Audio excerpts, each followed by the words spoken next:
My screen will stop shaking. Happy Saturday. First Saturday in June. Woohoo. Welcome to the Sci-Fi Center live Saturday, brought to you by the Poindexter Lounge, Poindexter Network, and the Sci-Fi Center. Please hit like and subscribe to both of our channels. Mine is youtube.com/that's Sci-Fi Center, and most of you are already on the Poindexter Lounge, so go ahead and go to both, hit live, watch on both if you want to. We have a lot to go over. This has been an amazing last 2 weeks as far as comic book movies. This is probably the first time I've got a chance to see back-to-back top-tier comic book movies with The Flash and Spiderverse, which I saw last night. You can catch my review on both of these networks. I'll probably post a link in the into the actual chat at some point. But yeah, I saw Spider-Verse last night. I'll bring in our RJ's in the back. We're going to bring in because I know for a fact he's seen it, so we can talk about it. We will be talking non-spoilers, so don't worry about I'm not even going to have to put the spoiler alert thing on the bottom. We're not going to talk that. But something before we get started,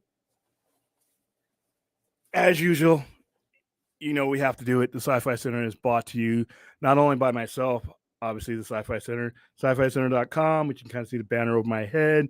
Well, in here in the historic Commercial Center Plaza, right in the middle of Las Vegas, in the shadow of the Strip, 702-900-GEEK, 702-900-4335. And, yep, it's Saturday. And, it means Sister Kim's. And, yeah. Last time we had a burger from Sister Kim's, it was they wrapped it so you couldn't see it. So you just saw me sniffing the burger. It cuts out, rises up. And not only that, they gave me loaded fries as a side instead of as a meal itself. I wish you were all here in Vegas. I wish you all could smell this it's over a half pound double cheeseburger, double bacon cheeseburger. My goodness. So that will be motivating me to get through the night and devour that. But we do have something important that we need to get to. Obviously, you guys know that Enosh has been gone for about 3 months or so, and we've been navigating things without him for a while. He was tending to some family issues. And there was a point in time where he had made an announcement that he had retired, and that was it. We even inquired to, hey, you know what? If you're not coming back, can we inquire about taking over the channel, like buying it from you? We didn't know, and no one knew at the time, and I didn't know why he had stepped down. And we're still not going to go into that because that is something. If you guys are on Enosh's social media, it's all there for you. But I will let him speak on that. But once I found out why. And what led to that decision, from that moment on, I felt that he would be back. I felt that it would be back, and I felt that this is where he belonged. This platform meant a lot to him. We're just the caretakers of it. So, without further ado, earlier today, he made an announcement, and I'm going to go ahead and let Enosh speak for himself here. And if I can get going.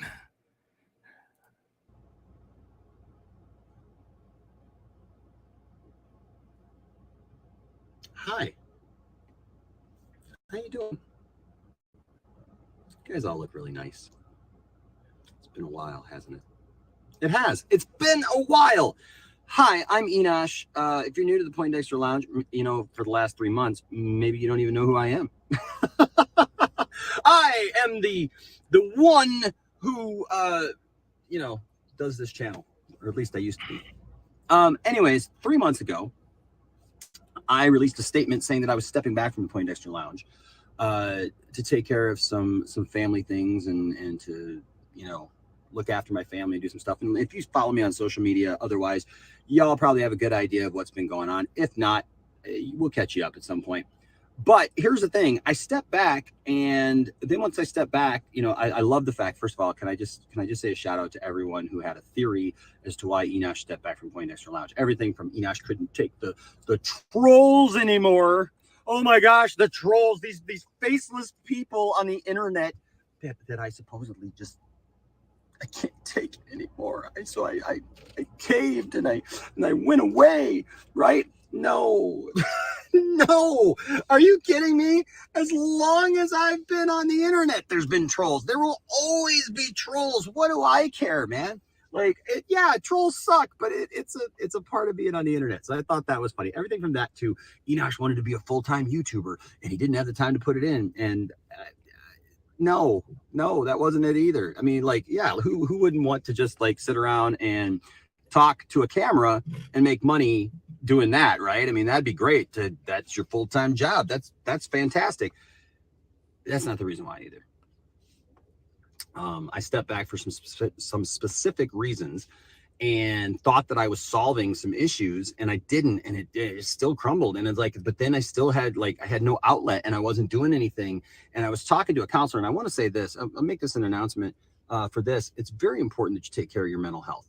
Okay, we go through rough patches, we go through things, and it's really hard to admit that you need help. I want to thank all of my friends. I want to thank all of the, so many of the people that you guys have seen on the Poindexter Lounge streaming with me have reached out to me and been there for me during this time. And man, thank you. Thank you so much. And then not even just the people on the show, but you guys who watch the show, you guys who watch the channel. Can I just say I love you? I love you all so very, very much. And I appreciate all of you who've reached out to me, who've prayed for me, who've been encouragement for me, even though I haven't been doing shows. That shows that we are a nerd family, right? That we are really a family, that this is more than just a YouTube channel. It's more than just a bunch of people who like, certain things. It's really, you guys have brought some camaraderie to this and for me and my family. And so that being said, I stepped back from this, but then I was talking to a counselor, and that's what I was talking about, mental health. If you need to talk to somebody, right? I mean, if you're feeling in a bad position, AFSP is there, other places, but anyways, do that. Okay. And so anyways, I talked to my counselor, great lady. And she said, Enosh, you need to find an outlet. Enosh, you need to do something. You need to do something you love and have some fun with it, and do some, do something that get your mind off of what you're going through right now and move forward. And she said, what do you love to do? And I said, I love streaming. I love my channel. I love the people that I stream with. I love seeing everybody's name in the chat and all those things. And she said, well, then do it. Do it. And I said, I can't. She said, why? And I said, well, because I told somebody who's apparently not as fantastic as I thought she was, that I wouldn't do it anymore.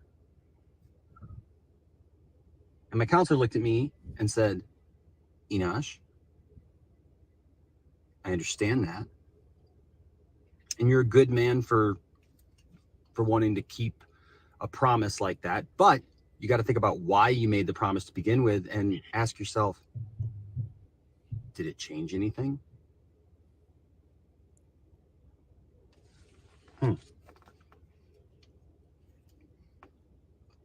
Nope. So that's why I would like to announce, stay tuned, because yours truly is coming back to Poindexter Lounge. And it's going to be better than ever. New, exciting, fresh, new takes on stuff, and a new attitude. And we got a special event that we're going to do it, and how we're going to do it. And we're planning it right now, and I think it's going to be fantastic. So stay tuned. Love y'all. See you later. Bye. All right, so there you go. Like I said, I felt we were creeping towards that eventuality, because, like I said, I know exactly. I've been streaming here in this network for a couple of years now. One of them, solo. So you could always feel what the channel meant to him. And going through when you're going through something like this, and you have an outlet like this, it's probably be the best thing. His therapist was right. So happy to be able to have that be imminent. All right. gonna bring in our wing people for this show. Dave, have you seen Spider-Man yet? Not yet. I don't. You All can go right. ahead and Well, spoil it, we're not dude. gonna You spoil can. it anyway. So Well, you can if you want to. I yeah. don't care. No, we're I not gonna don't go spoil to it for movies. everybody else either. I don't go to movies first weekend anymore. So Yeah. Like I said, besides, I used to go. I had a funeral today. So Go. What's that? I had my sister's funeral today. Oh, So. okay. I remember that. Sorry. How Oh, you I'm doing, sorry to hear Michael? that. Yeah, I Thank remember you, you told RJ. me that she passed last week, right? My condolences again. Yeah, about a week and a Uh, half ago.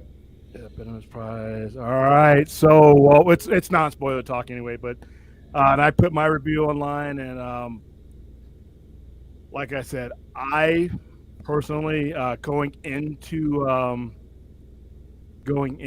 Across the Spider-Verse, had Into the Spider-Verse as my favorite favorite Spider-Man movie of any format. I was told prior to going into Across the Spider-Verse that if I liked that one, I was going to love this one. Well, I love that one, and I love this one. Um, Everything about it improved. The animation, what they did with the animation and some of the cameos was awe-inspiring.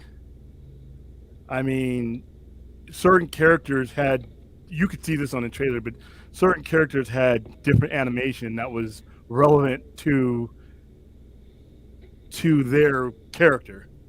I don't know if it's a spoiler, but there's one version of Spider-Man in particular that I found absolutely hilarious. Who, as a character in the comics, I had no use for, but I now endeared to because of the movie. Like the sound score was great. Somebody asked me on a scale of 1 to 10, I'd like the sound. I like the song that they used in the original one by Post Malone a lot better, but the music in this one was more balanced and the score was more balanced. This was a much more intense movie than Into the Spider-Verse was. I didn't think you could get that because I thought Into the Spider-Verse was a pretty intense for a cartoon, but this was a movie. This was a full-fledged, and like I'm going to say this now without going into details of the movies. I always hear they should put him in the MCU, and I'm like, oh, geez. And then I start thinking of Love and Thunder. I start thinking of the last 3 years of the MCU. I start thinking of how long it took me to get to the Peter Parker I want to see, and that happened in No Way Home, which I can't wait for Spider-Man 4 now. But the prior ones it was nauseating to watch, and how I don't want that, but for Miles Morales. But here's the thing: wherever they take Miles Morales, I don't care if it's claymation, live action, hand puppets, sock puppets. As long as he has these story writers with him, I'm on board. Have you seen the rumors for Spider-Man 4? No. Tom Holland Spider-Man 4? They're talking about live action Miles Morales. And see, that's, I think that's a mistake because I think that Tom Holland Spider-Man has a lot more to go through before he would ever even reach that state to where they were together. And I don't think they need to be together now. I think Tom Holland Spider-Man is about to enter, in my opinion, the best phase of that version of Spider-Man. Oh, he is, because he's finally on his own. He's not a part of the Avengers anymore. He's finally the street-level Spider-Man we needed him to be. Yeah, friendly neighborhood Spider-Man. He's RJ, not going to be Iron Man Jr. Yeah, RJ, you saw the movie without spoiling it? Yes, I did. What did you think? Where do you put it in your top 10 or top 5 of Spider-Man? I'm only going to 5. It's in the top 2 or 3 for sure. I love this movie. I thought it was fantastic. I mean, everything about it is just top tier filmmaking, honestly. I can't say if it's better than Into the Spider-Verse yet because I feel like I need to see the second part of the story. You know what I mean? Like I need to see how it. Oh, people didn't even know. I can't believe I was sitting in a theater full of people who didn't know that this was only part 1. They were pissed. Oh yeah, my theater. There's a lot of anger. There's some anger, some groans. Like what? So the next part is going to be called Beyond the Spider-Verse. March 22nd. Yep. Originally, it was going to be part 1. they pulled in Infinity War. Originally, the movies were called Across Part 1, Across Part 2, but then they changed it last year to where they're separate titles and movies now. So Well, this makes sense. It's Into, Across, Beyond. That all makes sense. The three titles. So No, I'm off. I knew fully well, and I thought everybody looked at me because I brought some people with me, and they're like, "This is only." I'm like, "Yeah, they announced that quite a while ago, guys. That's not a spoiler for you." I felt bad for them because they were still very happy. I mean, hey, we all got. Listen, let me tell you what we got. I framed mine already, but we got these posters. Like, these are different posters, and they were handing out. So you got some of those. Yeah, and I framed one of mine up here because I really love this movie. I loved everything about the movies. I loved the cameos were absolutely ridiculous. I can't wait to do a spoiler review on these. There's already some online, but I'm not going to do it here. I was like, you seriously did that, and it worked. There was one cameo that's absolutely ridiculous. there's like several that are ridiculous, to be honest. There are several of them, but there are different levels of ridiculousness. I just hope it doesn't take 5 years to make the next one. No, it's already made. It's going to get released. Okay. Yeah, they made them back to back. Yeah, save Oh, money. that's good. That's good. Yeah, they did the Matrix thing when they filmed the last two back to back. But one of these cameos was like, "Are you serious?" And then it interacts with the rest of them, and then like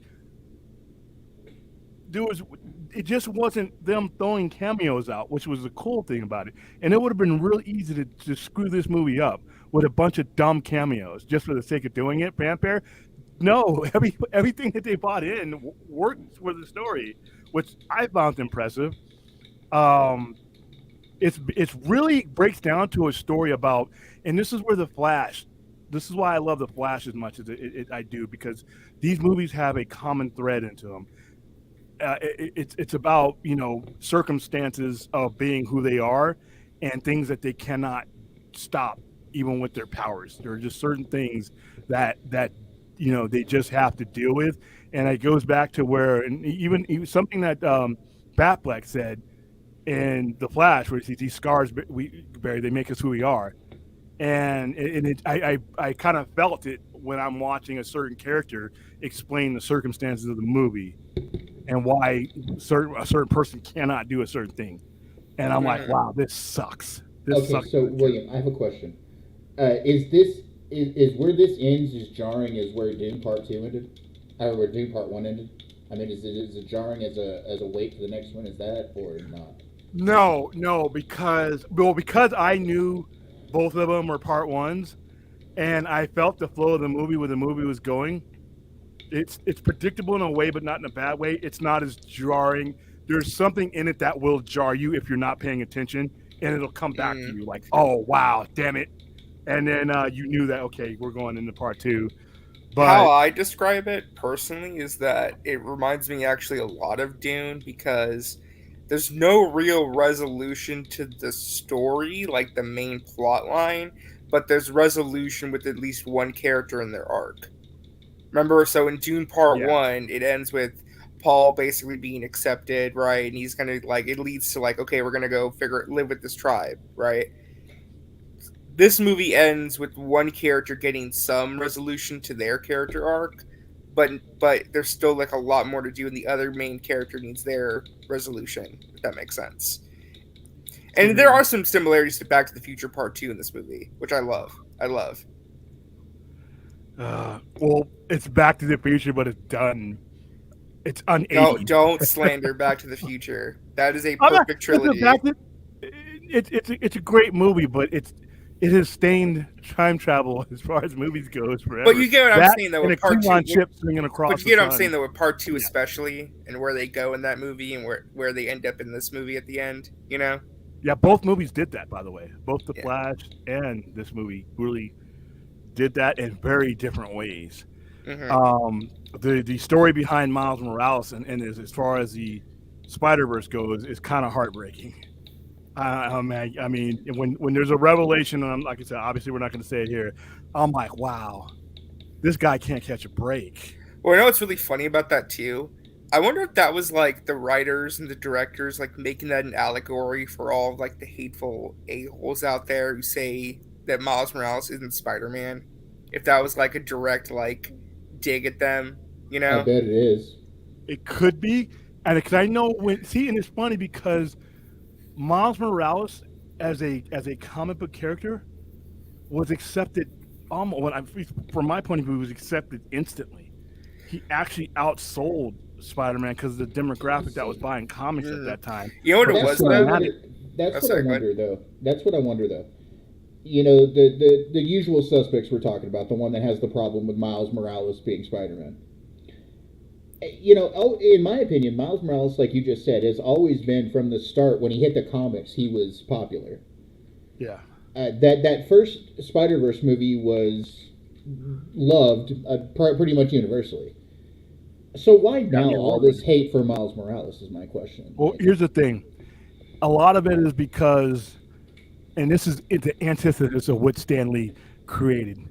He created the reason why Spider-Man is covered from head to toe is that Stan Lee wanted everybody who picked up Spider-Man to feel that they could be him. Yeah, Peter Parker was a white guy living in New York, but when he was Spider-Man 90% of the time, if you pick up the old comics, Peter Parker's in there for a panel or two. It's Spider-Man, and Well, Stan Lee wanted everyone to think that they could be Spider-Man, and that's that's why I why always he loved did. Spider-Man. That's why I That's why always loved Spider-Man. yeah.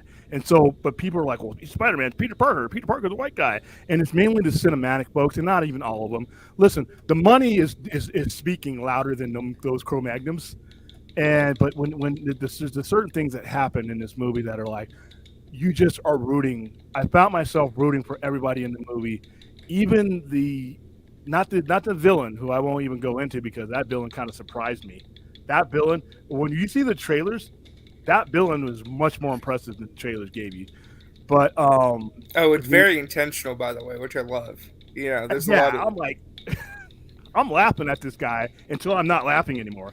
Well, by the end of the movie, especially, it's like, oh my god, this Oh is like the wow, scariest thing ever. this guy could mess up Yeah, everything. I heard they made the villain a little less jokey as he is, otherwise. He I actually, mean, he's joking. yeah, he's jokey up until a point, and then suddenly it's like a snap of a finger is like a switch in the movie. Yeah, and It's then you really figure interesting. his place in everything is like once you realize how they've done this and what they're lining everything up, you're like, wow. So yeah, I was impressed with the story. I was impressed with the homage to everything Spider-Man. Yeah, And to me, if you're gonna do Miles Morales, this is why let's play devil's advocate and say he's gonna end up in the MCU. And that's fine. I just don't need it to be him. You cannot lose this character. This character right now, the standard has been set that if he's on the screen, he needs to be the focal point of what's happening. And there's other Spider people in there, but this is a Miles Morales story. He is the main character, and I think that you can take away what makes him special if you handle him the way they handle Tom Holland, because it's a totally different situation, totally different dynamic. And now this standard has been set to where these movies, they could be nominated for another Oscar for this one. I don't know at what level, but they're going to be nominated for at least nominated for Best Animated again, and possibly win another one. How you doing, Alistair? yeah. Well, I was gonna bring that up though. Go ahead. I can't really say without getting into spoilers because even mentioning this would be a massive spoiler. Yeah. But there is some debate because another movie that Lord Miller produced could not get nominated because of a certain feature that movie had. And this movie kind of does the same thing, although not nearly as long. So I don't know if it could get nominated. I hope it can. I'd be it'd be a crime if it didn't. I'm just saying because of the Academy's stupid rules. Yeah, but this movie was, like I said, amazing. I am like I said, wherever this character goes, there's got to be something signed in the contract that these guys at least write the story, even if they're not the storytellers that have told me the last two Miles Morales stories need to be with him. Well, here's what I don't get personally, right? Like after the success of this movie, why are Lord and Miller not being put in charge of the Sonyverse overall? That's what baffles me over there. Just like you have these guys working in your wheelhouse, like they do live action stuff. So it's like Sony and they don't make well, much yes, sense when they do true. things. I mean, because the only thing that Lord and Miller are working on is that they said that they're working on like streaming shows. They're doing like a Spider-Man noir TV show and a Silk TV show for Amazon Prime. I'm actually interested in that Spider-Man noir show. I'm gonna Oh hold yeah, out same judgment. here. I'm just saying, like, why not get them and like in charge of like the movie division, like fix up the Sonyverse, clean up a little bit, make it a little more I'm gonna wait respectable. until Madam Web comes out to make any further judgment.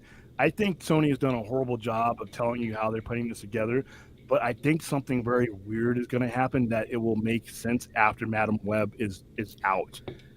And I'm gonna Yeah. hold my. It could be a shitstorm, or it could be that half piece of puzzle that makes it. Wow, this okay. Well, there's you guys stuff in can this do it movie that together. kind of explains some of the wackiness that Sony was doing in a way.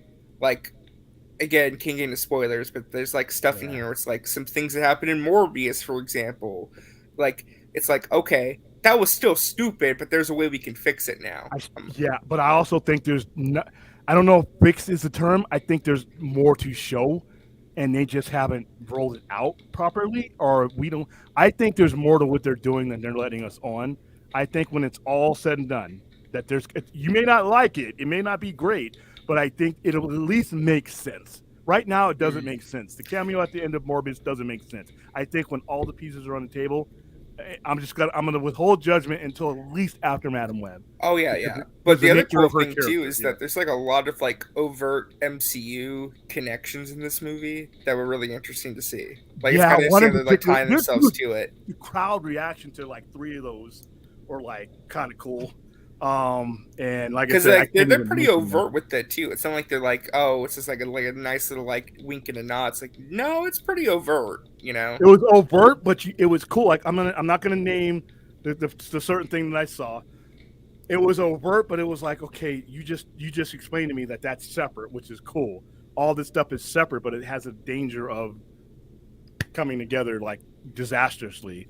And I just, like I said, no matter what they do, my preference is that Miles Morales is a solitary figure that never ends up in the MCU salad. However, if it does, at least give me the right chef. Well, Amy Pascal was saying that they're doing, what was it? So Amy Pascal and Avi Arad said there was going to be an animated Spider-Woman movie spinoff, which I'm guessing that's Gwen. Yeah. And then the other thing they said is that they are working on a live-action Miles movie. So they said live-action Miles movie, which I'm going to assume, this is just me making a prediction and a logical guess, I'm assuming that the MCU will eventually get to a point where they're going to do like a standalone Miles Morales movie in the MCU. Oh my goodness. Or he could be the Spider-Man of the Sonyverse. I don't know what they're going to do. It could be either or. But I think him being in the MCU is more likely because I feel like they're getting ready to like do that. I say, and I don't know what they're going to do, but right now you got Tom Holland in the spot and you progress that character to where he fits in that universe. Now you can reintroduce him to the people who know him and don't know him, but you've developed him within that universe. The standard, you set the standard with Sony with what that Spider-Man is supposed to be. This, animated or not, to me is a high standard, and it is the only standard that people are going to set for Miles Morales. So wherever he goes, I would prefer it not be in the clusterfuck that has become, especially Phase 4s and 5s, and it just hurts my head to think about what they're going on. I would prefer it not to be that, but if it is, especially if it's the cluster that has been, at least have these people on board. At least have these people the ones shaping his narrative, so that we don't end up with him just being a P and a whole mixture of things that don't complement him as well as the universe that he's currently in. Right now, Tom Holland Spider-Man is complemented because they basically developed that character for that universe. I don't see how you could develop Miles Morales apart from the standard being set. This movie is great, and I think it sets the tone for how you need to go forward with Miles Morales, no matter where he is, whether he does more animation or live action. You can't Love and Thunder Miles Morales. You can't Eternals Miles Morales. You can't Quantumania Miles Morales. You can't Tom Holland Miles Morales. It won't work. It doesn't fit. And I think a lot of the people who are going to love these movies aren't going to accept that treatment. So wherever they go, they need to take these guys with them. because these guys are proven winners, and I think they're going to get a couple more Oscars this year. And that's just a guess from that. Or they may wait till Beyond the Spider-Verse and just reward them for what will be a whole movie at that point. But this is top tier filmmaking. What I just saw, the last two movies the last month, if Guardians would be the third among those. I thought Guardians was good. I didn't think it was the level of The Flash. I didn't think it was the level of Spider-Verse, but it was good. So you got three of them in a row after like 2 years of mediocrity. You have yeah. I mean, for me, I really I loved Guardians 3. Like that was like extraordinary. The animal lover in me wanted to just punch people, but Yeah. No, I get you. That was fun. But for me, it's just like all three of these back to back were just like all great. I do want to ask you though, William, because this I think will be kind of interesting. Not withholding like the fanboyisms, but just genuinely a couple things. One, box office performance of this movie doing way better than anyone ever thought possible. Like everyone was thinking like 70 to 80. This thing's going as high as like 120, which is crazy. 120 million. Right. So how's that going to affect the rest of the movies this month? And then two, because you already see it coming a mile away, comparing this movie to The Flash, would The Flash seem like, I don't know what the word for it is, like old news by then, I guess? I don't know. No, to us, because we had the advantage of seeing it weeks ago, it would probably seem that way for us, but for the general audience, no. And I actually think The Flash is going to make a little bit more money than this, a lot more money than this. And it's because of the nerves, the positive nerves that beyond or across, I'm ahead of myself, across the Spider-Verse touches isn't as global as the ones that the Flash will touch, just with one person alone. Fossil Batman alone, they don't even need to know how long he's in the movie. They don't even know how critical he's in the movie. They just want to see Fossil Batman again, and he's there. But Miles Morales, it's more of a demographical thing for me, from what we've seen from our responses, is like I said, there is a Spider-Man that's been around for 60 years, but now it's the same thing with the comics. There's a Spider-Man that represents me. And it's a little bit different than Black Panther, because Black Panther was a character created based on that. You're taking one of the most famous names, most famous moniker, and you're integrating that into Spider-Man, into Miles Morales. So it's going to make its money based on a lot of that. They're both going to do well, but they're going to do well on different circumstances. And plus, motion picture is going to always draw more than animation is. But no, I mean, yeah. Although, hey, I mean, the highest grossing movie this year is an animated movie, so I don't know. We have Mario, but that's a brand name that's been around almost as long as I've been alive. So. Oh, I know, yeah. But I mean, though, it's just like I see it coming a mile away when the general audience finally sees The Flash. I guarantee they're going to compare it to Spider-Verse. They are, and I'll just be very curious to see like what that does to how people feel about The Flash. They should, and for good reasons. But here's the thing: the tiebreaker between the two is Batman and a super thing. Two of the most recognizable IPs worldwide are in this movie. So there are some comparisons. Obviously, there's some really good comparisons, but there are some distinct differences about them that I think. Oh no, for sure. As far as the comparisons, I think they will be compared. I don't think this time it'll be negatively though. Like a lot of times you'll see a negative comparison. I think there will be comparisons, but I think they're going to be positive because there is a lot of commonality there. But I think once people see both of these movies, I think they're going to branch out. Now, as far as your first question goes with the box office, I don't think any of these are going to affect anything, simply because of the way they've been paced out. You have Spider-Verse that's out now. All right, so the next movie is going to draw what it's going to draw, and that's going to be Transformers. By the way, I should have put on my sponsors thing. Go see Transformers in theaters on June 9th. Come get your poster at the Sci-Fi Center, and possibly win seats to see a local screening Monday, June 5th. Anyway, Transformers, I think, could be hurt, but I think Transformers is hurt by the last couple of movies just not being that great. You have Indiana Jones. I don't think it's going to be hurt because even if it gets bad reviews, Indiana Jones is an icon and Harrison Ford is loved. So I think all these movies are going to do fine. There's one thing that I think that will hurt one of them, and it has nothing to do with the movie itself, and that's the Flash.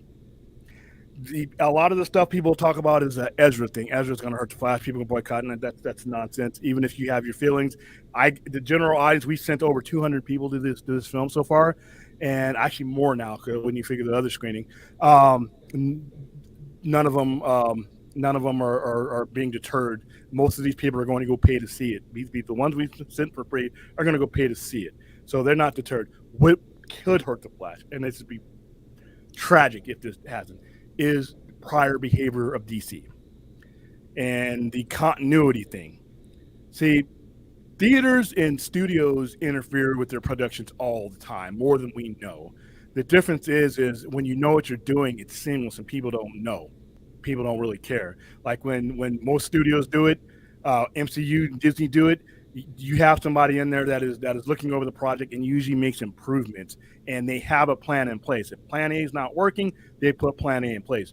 What DC has done, and I think this is going to be to the detriment of not only this movie, but the beginning of James Gunn's universe, is that there's been no continuity once that original plan was disrupted. Regardless of how you feel about it, whether you're a Snyder bro or cult, whatever they want to call anybody, the fact that is you stopped something and you had nothing to seamlessly put in its place. And this movie, The Flash, is the genesis of that product. That's the only thing, is that the momentum is all on its own. All the Flash momentum is basically brand names with the two Batmen and the Supergirl and the Flash himself. Whereas it was not designed to be that way. This was designed to be part of a mosaic, and it's not. It still should dodge that bullet, but if there's anything that can hurt the Flash, of all the things that I've heard, none of those are going to touch it. The continuity issue and the fact that how this movie came out and the breaches and the mismanagement for the last 7 years that led up to this movie. So all of its momentum, and that's why Warner Brothers is going through paying all this money. This is the most screenings we've ever had for a movie. I've been dealing with these guys for 11 years. I'm going on 12 years. This is the most pre-screenings we've ever. This is the most people I've sent to pre-screenings since we've been doing it. And a lot of that is because they've had to manufacture momentum because mismanagement took that momentum away from them. So if the Flash did underperform, it's because of that, in my opinion. But word of mouth, this movie's great. If word of mouth is anything, this movie is going to, and it has repeatability, it has rewatchability. So, but I don't think any of these other movies will hurt the Flash. I don't think the Flash will hurt any of these other movies because they're all rewatchable. You have to go see Spider-Man Across the Spiderverse again just to get the cameos and appreciate the level of cameos in there. And I think a lot of people, the Flash is rewatchable, and it's a fun, fast movie, even though it's a 2 hours, a little bit over 2 hours. These movies are fun. So I think you'll be fine.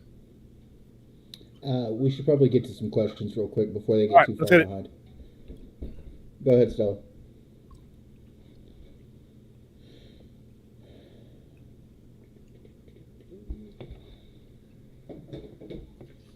Okay.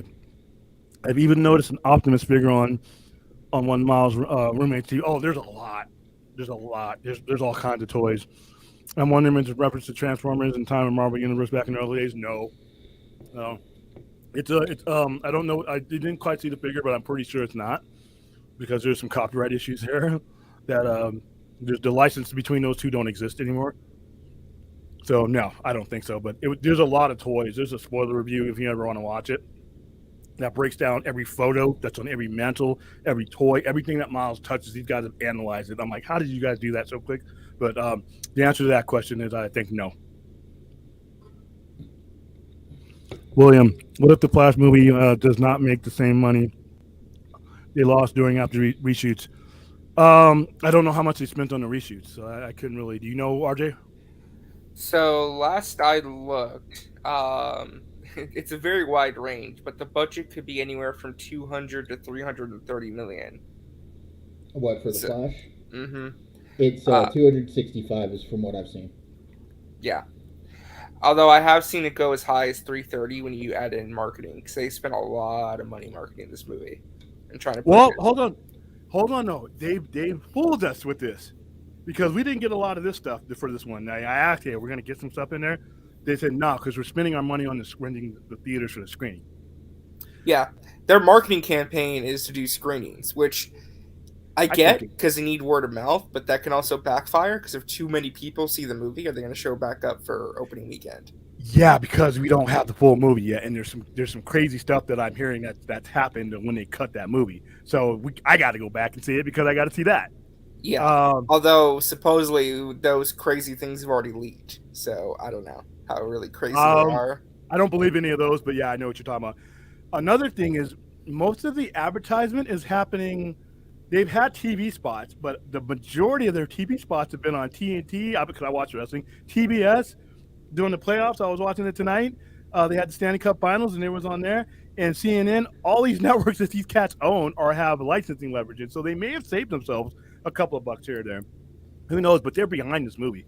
I've never seen these guys behind a movie like. Oh no, for sure they're behind it. It's just this movie costs so much. I mean, if we're talking like, let's say, be generous and say like 265 production budget, 300 or 330 million total. Like, how much money are they going to need to make to like get a profit on this movie? Like, what about? It depends on. Okay, so a lot of that budget was spent before Warner Brothers Discovery absorbed the company and all of its losses. So I think the new money being spent is different from the old money that's being assumed as part of the loss. Like you always hear them saying, we got to make up this amount of money to do this, and we got to cut this, that. So the accounting for what was spent prior to them coming on, I don't think that they had to absorb that brunt in that way, like profit and loss in that direction. Overall, it's still their company, and you still want to make your money. But the reason why they're going bonkers and renting these theaters and doing that is because a lot of the cost wasn't incurred by them. That was incurred as part of the loss because the product was in production prior to them coming on. So they just assume it's like I was working on painting the store here, and I've already paid for the paint, but I decided to sell the store, and all my write-ups and all my losses are on my loss sheet. And as the new owner absorbs all that, but he can say, you know what? Now I have our money that we've set aside and our investors set aside. I'm going to go ahead and finish painting the store. So it depends on how much of the loss that they've absorbed. But if you go on straight math, I'm thinking 750 to 800 million is for what they're able to do to because remember, after that, your box office money is only a certain revenue stream.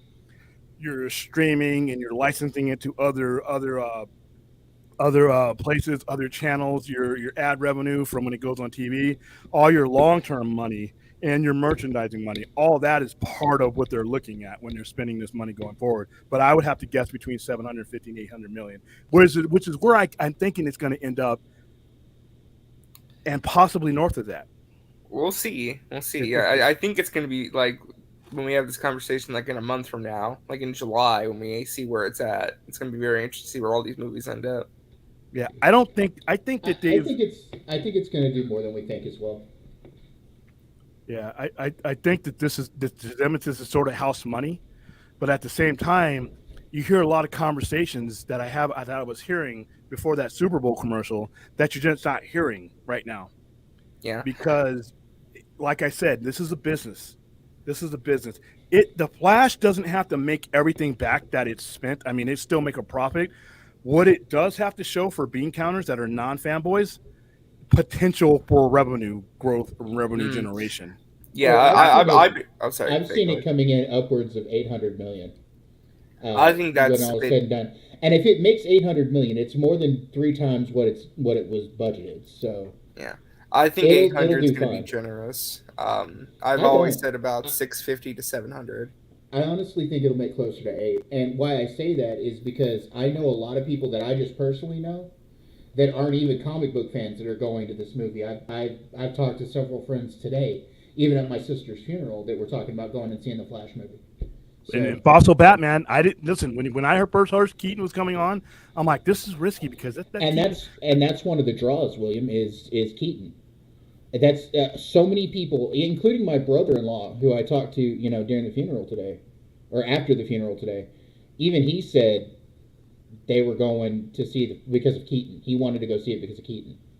So, which Yeah. is fine with me. I think mean, the biggest hurdle for this movie, though, and it's not the fault of this movie, it's just the fact that people are so burdened by that DC brand. Because, Exactly. like, I try telling, like, my friends, because I'm like, are you guys going to want to see The Flash with me? And they're like, I don't know, man. I don't know. The trailers didn't wow. Because, they're not, they don't have Keaton nostalgia, right? And the thing is, I told them, it's like, well, it's good. It's just like, and they're like, I just have a hard time believing that. Because, like, they hated Wonder Woman 84, and they saw Black Adam, and it's like, whatever.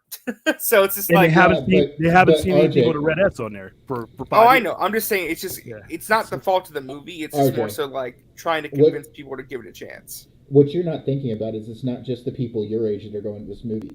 Keaton's going to draw a lot of the people my age, mine and William's age, and the generation before yours. So, which I still cannot believe, but it's going to happen. Oh no, for sure. I'm not trying to ignore that per se. It's more so. But you are right, though. You just mirrored what I just said a few minutes ago. You are right. That is a concern because of the fact that it's been so the DC fatigue. Yeah, of course. It's always going to be mismanagement fatigue. They just can't. It's hard to trust the brand. Right. And if you want to be what have I said from the start? Since we've been talking about this DC thing, what you're fighting with any DC movie is what WB has done with DC properties for the last 30 years.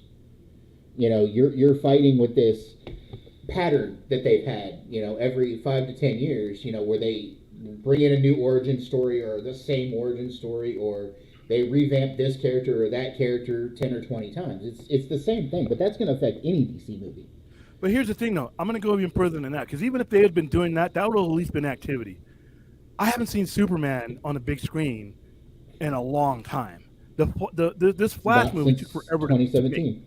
Yeah, this Flash movie took... Dude, this Flash movie was announced during season 1 of Grant Gustin's Flash. It's only coming out after the show's over. Exactly, after the show is over. Okay, I do remember Aquaman that. 2... Dude, we were in our... Weren't we in our 20s when Aquaman 1 came out? And that not only has their output not been frequent, it hasn't been good. You stopped giving me Cavill, and I'm like, okay, that's your decision. But when you stopped giving me that Superman, you needed to give me another Superman. When you stopped giving me this story, you needed to have another one rolled out, because that output is just not, it's been stagnant. And now here we have the movie, the event movie, that should have been on the docket, not the Suicide Squad, not Black Adam, not Shazam. This is the kind of movie that they should have been putting.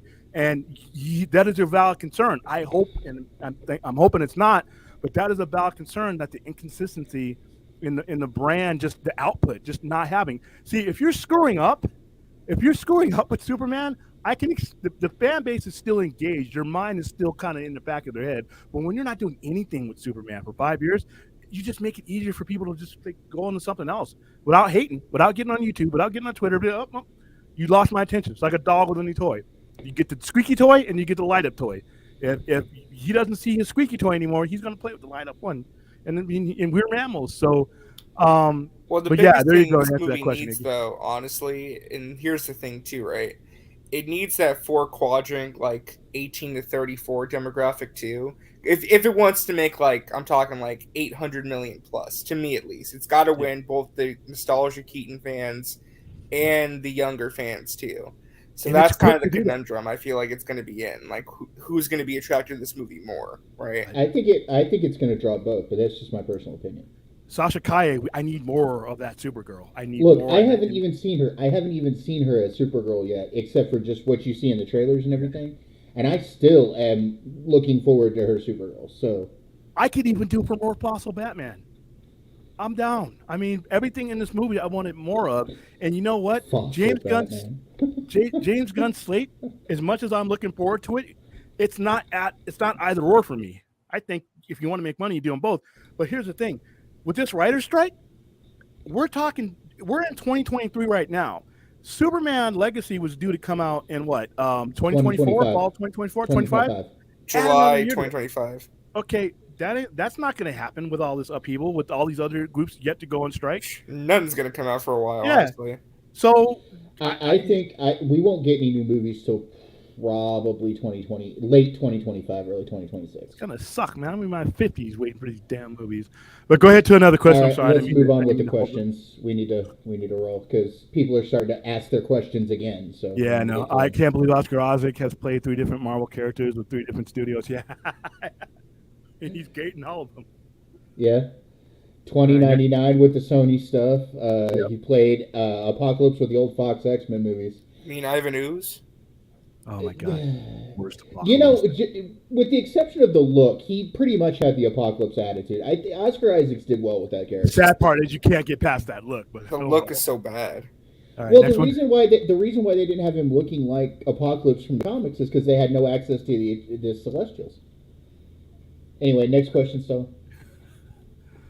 Amazing Spider-Man 26 was interesting. Are we talking about spoilers about it? This is the Miss Marvel one, right? Oh god. Yeah. This is in Okay. the thumbnail because I am a Okay. comic book guy. So, my opinion on this, I'm going to speak my opinion, then I'm going to let RJ go ahead because that sounded like a very heavy sigh. I have never been a huge fan of Miss Marvel. Not because I dislike her character, just because it's not something I'm interested in. In the MCU, she's going to be a mutant, by the way, Zeke, yes. But as for this comic, I don't understand why they did her death in a Spider-Man comic. The reason is because Marvel comics are like in the worst possible state they've been in like the last 20 years. And literally because they had like no other choice because they weren't going to kill off Mary Jane, even though they were teasing it the entire run because who knows? Okay, I'm going to stop you there for just a second, RJ. I think maybe Spider-Man comics are in a bad place, but not all of Marvel's in a bad place. Okay, that's a better way to put it, yes. Peter Parker Spider-Man comics, like the main mascot of the comic book brand for them is in like the worst state it's been probably since in the last like 20 years. Well, it's because you got Zeb Wells writing, and he doesn't know his ass from the hole in the ground. It's not Zeb Wells really. It is him too, but like the bigger issue is Nick Lowe, the editor, because Marvel's doing interesting things like across the board. Like they just got J. Michael Straczynski on Captain America, and that's super exciting. The issue is that I don't. I've read that. It's been interesting. Yeah, and like I just don't know. I don't know. The entire Amazing Spider-Man, these last 26 issues, has just been a colossal waste of time and an insult to the character celebrating its 60th anniversary. Like, it seems like in a desperation to get sales going, they like to like stir controversy and push the soap opera aspect with Spider-Man. But I don't honestly know a single person who enjoyed this newest issue. Like most of Amazing Spider-Man 26 was advertisements, not even actual stories or panels.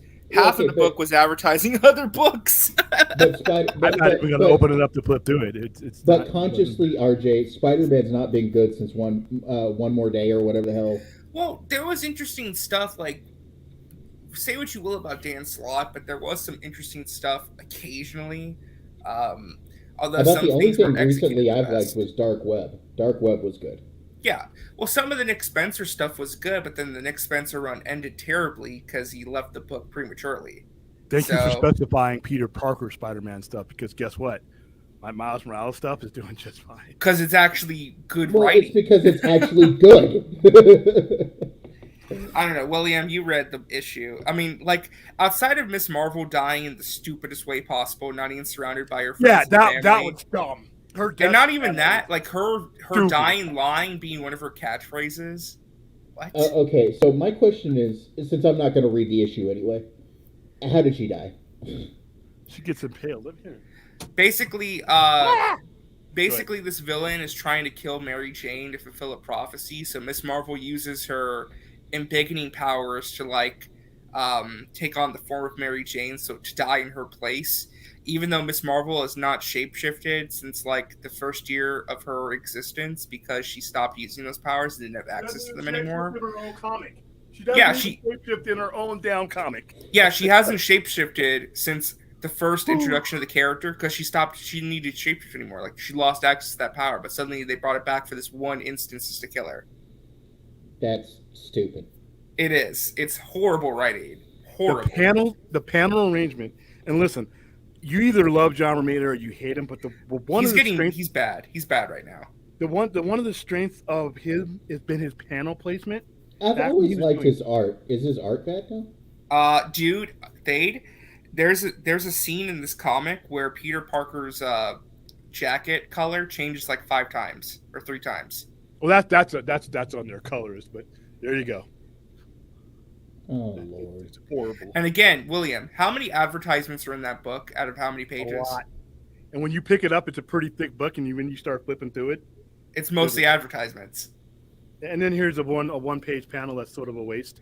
That's Yeah, basically because the she's cover. surrounded by Paul, who's like the worst self-insert character ever. Like, here's the thing: if she was going to die in any Spider-Man's book, why would she not die in a Miles Morales' book? Exactly. where he's Exactly. actually That's actually what I teamed want to up know. with. Why didn't she die in Miles's book? Why Peter Parker's? Because Miles' books is selling. William, if you read the story arc, how many times has Miss Marvel appeared in the storyline? I'm trying to. She's on the last page of the story where she dies, and then after she dies, you got to flip a couple of pages because there's them. You know, like bullshitting. overall in the story, overall in these 26 issues, how many issues has Oh. Miss Marvel been in? I haven't been counting. I think This it is was the- 2 or 3, and Yeah. she was barely in anything. She wasn't even on the cover of the last one. Nope. She's barely been featured in this entire story arc. Marvel in general. Be honest with you, and this is where they need to. This is what they need to do with DC is kind of doing with merging with Jim Lee sitting down with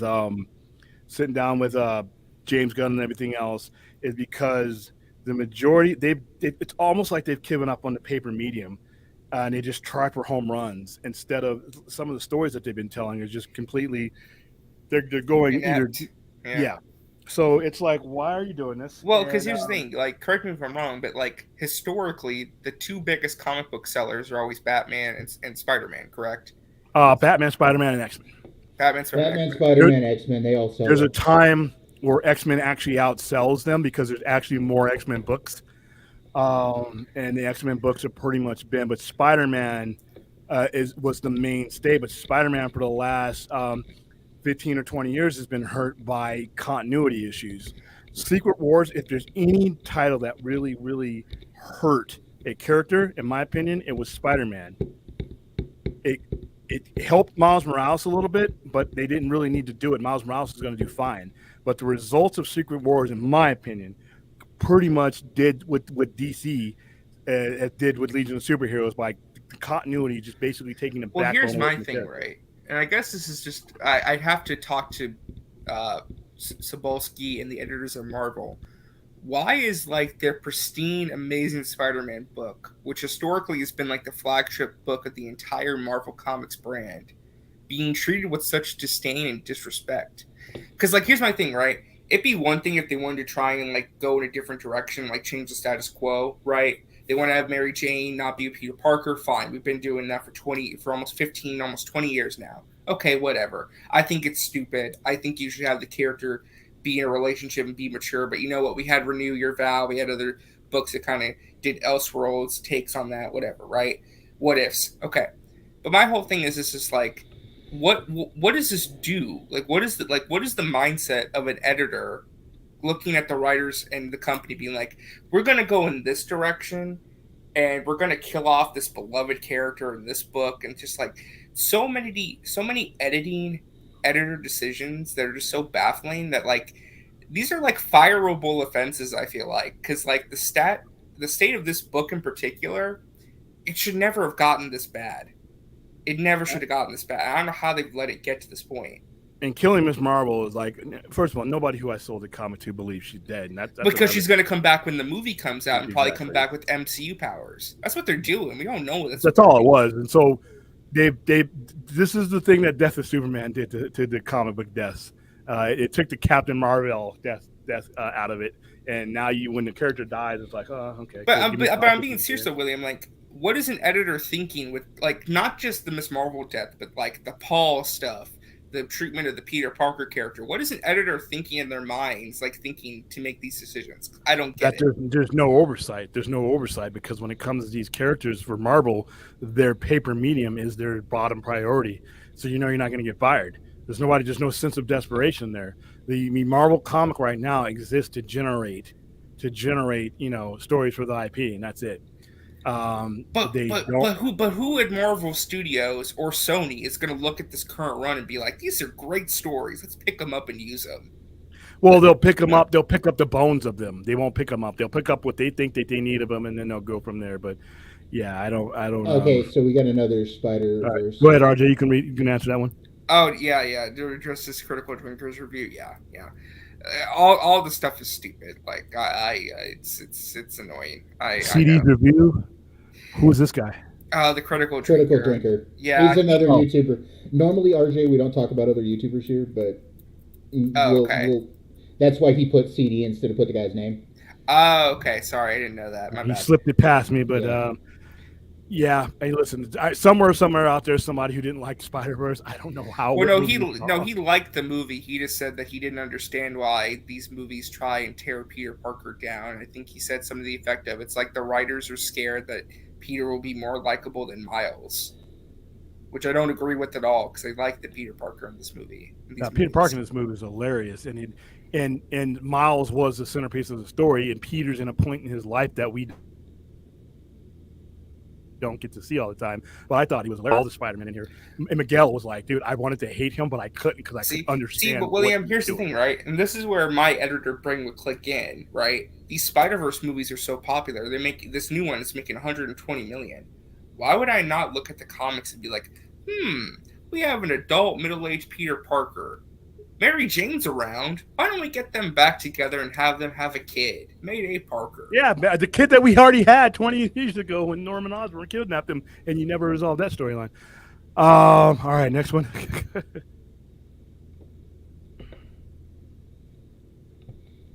Yes, and please mention the reasons why you guys. It's up to Enoch. Oh yeah, okay, that's pass that one. That's based on Enoch's. Enoch will address that one when he makes his triumphant return.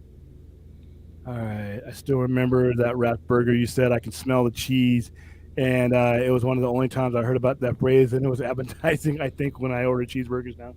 That's right. And you know what, guys? And we'll move on. There's no foil this week. There's no foil. See that? Hey, William. Go ahead. Yes. I don't want to halt the questions for just a minute because Chappie just popped up in the backstage. All right, yeah, bring in Chappie. Bring him in. Bring him All in right. for his losing endeavor. Can I do it? Yeah, all right, Chappie. What's up? What's up, Chappie? How you doing, brother? Yeah, doing good. How about you guys? Oh, we're good. Finally glad to see you on camera. And it's a pleasure to have me on. I'm happy to be here. Yeah, I'm going to relish in the 5 minutes of your existence that it's going to take for me to dismantle whatever defense you have about this. So right now, you go first, and would somebody time this for us? You got 5 minutes. You got 5 minutes, and then I'll go 5 minutes, and then All right, hold on. Let me set the timer. Let me set the timer. I'm not going to need my own 5 minutes, by the way, but you're going to. So. Okay, you guys ready? Hold on. Let me start the timer. Go. Can't believe we're doing it. All right, go, Chappie. All right. William, what you got to understand is Cloverfield is not about a giant monster, okay? What the themes of the movie is about, it's about a group of kids trying to survive, okay? It's really about when you're trying to survive, when all this is happening, like who you come back to save. And that's what the whole movie's about.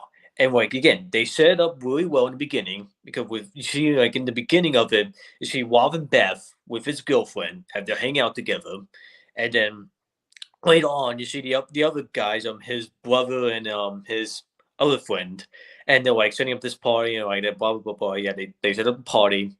Then like as they're doing it, beep, beep, beep, monster comes in, starts tearing the city. Then they start warning about it, and what you got to understand is like, and even like when Beth comes in, because Rob is getting appointed to some like Japanese company, I believe, because it's some like, I think it's some company that he got appointed to or something along that lines. But yeah, no, and she doesn't like the fact that he's leaving, so then she leaves the party. Then as they're talking about it, then the monster comes in and starts tearing the city. And then as they get outside, Rob and again, if they get inside a little bit, like inside the grocery store, then when they come out, then Rob decides to go find his girlfriend, even though all his friends tell him, "Hey, you gotta stay here." Like the army's telling him to go this way, but he's like, "No, I want to see Beth." And even like the army and he literally like I think in they literally do go to the army at one point when they go to like the hospital center, and where one of his friends get like not one of his friends, but I think one of the people gets exploded inside the stomach, inside that area, and then yeah, but then even despite all of that, they wanna go with him because like they're willing to because they are willing to sacrifice themselves for this one girl. And again, that's the one. Again, that's the moral of the story. Who you go to sacrifice when all this is happening, okay? And you gotta also understand. I mean, they do show you the monster though, but it's not really that. I mean, yeah, it's that. I mean, it's a good amount of time with the monster, but because you're also gonna understand is the reason why HUD, who's kind of the, I mean, I don't want to say he's dumb, but like He's an kind of, idiot, but go ahead. he's kind of, yeah, he's kind of a bit silly. He's a bit silly, that's all. But yeah, no. Like the reason why he's filming all this is because he says that like people are gonna be watching this somewhere. Like people are gonna want to like document this or something. Because documenting how stupid they are. But I'm sorry, I didn't interrupt your time. That's right though, because if you do see the beginning of the movie, like it does start like some like government like footage.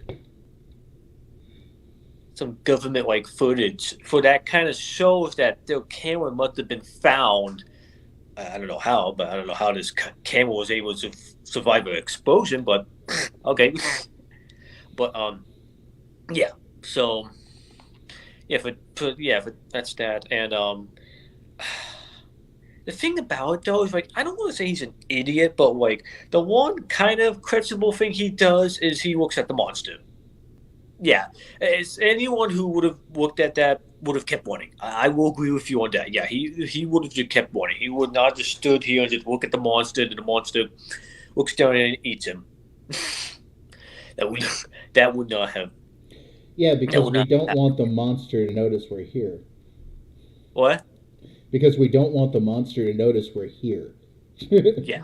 How much time does Chappie have? Because I was also going to tell you because I already told you the moral of the story, but I know you said that the ending was a bit stupid, but here's the thing: ending's not dumb because in the whole movie you'll see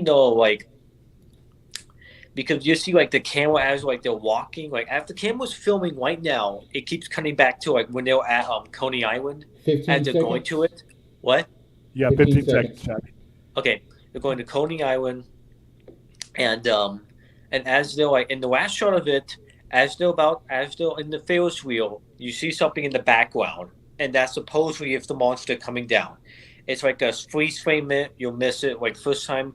Then when you freeze frame it, you're like again, it's in the background, and then that's why they use that last shot of the movie because that's supposedly if the monster coming down in the little sky or something. Because it was it's alien. Yeah. Time. That's all right, 5 Chappie. minutes, brother. All right, you done. I'm not going to eat off 5 minutes, but hey. All right, Your so turn. the moral of the story is life is fragile, and you can't be that stupid with things that are fragile. Nothing about this movie was relatable or believable. These people were absolute morons that put themselves in situations that no one is going to put themselves into. No good friend is going to let your dumb asses go out there with that thing running around and you see them shooting tank shells at it and it's not falling. No good friend is going to say, let's go into that. It's just not going to happen. I might knock you out to drag you to the helicopter so we can get out of here, and then you can spend the rest of your life hating me because you're going to live. See, you're going to live because we did the smart thing. We got on a helicopter. HUD was a fucking moron. All right. He's not just an idiot. He's a moron. And not only was he a moron with a camera that found a way to take some awesome shots, but he's the moron that came up with the moronic idea when they finally got to Beth and should have realized, you know what, we're idiots. We need to turn around. Oh, no. HUD came up with this ridiculous idea of how they could get into the apartment that had collapsed onto each other. Oh, that was Rob's idea to do it. No, it he wasn't came up with that a was dumb Bob's- idea, and HUD reinforced it with a dumber idea. If you remember, they had a plan, and they merged their two dumb ideas to practically get them all killed. Then they decide, hey, we got Beth. By the way, Beth is dead.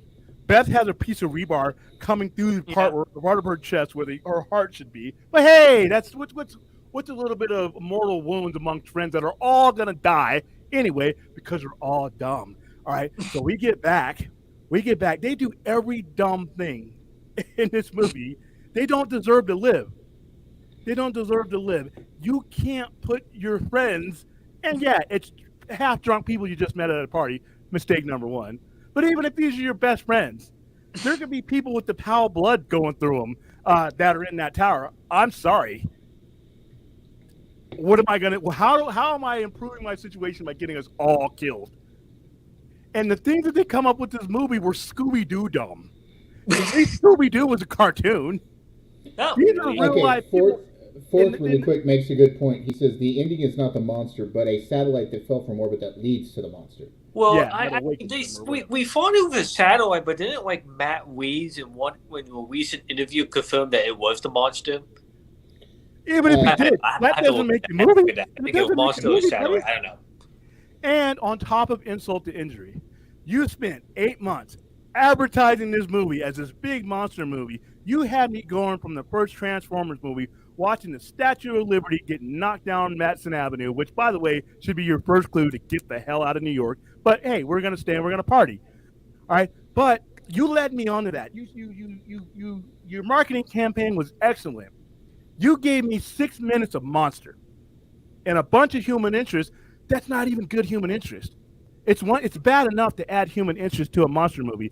But you it's added humans dummies. that you were relatable to.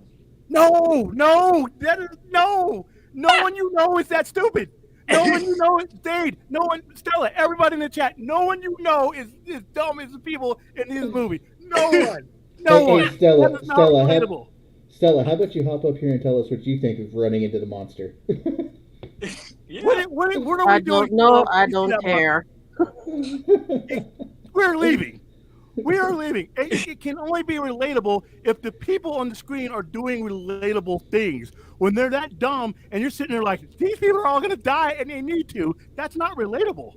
All right? So, no. I don't even need to. I rest my case. Okay, real quick, I'm going to do some super Cloverfield was chats. disappointment, and for those reasons. Real quick, I'm going to do some super chats that You saw involve it this. in Vita, right? Okay, so we have a $5 super chat from Larry Quarterwitz. Thank you, Larry. Says Chappie knows what he's talking about. I can testify that he was the one about Howard the Duck in another stream, so he's not just trolling you, LOL. No, Chappie believes this, and I'm just here to tell him no. You know, I can't say this right now.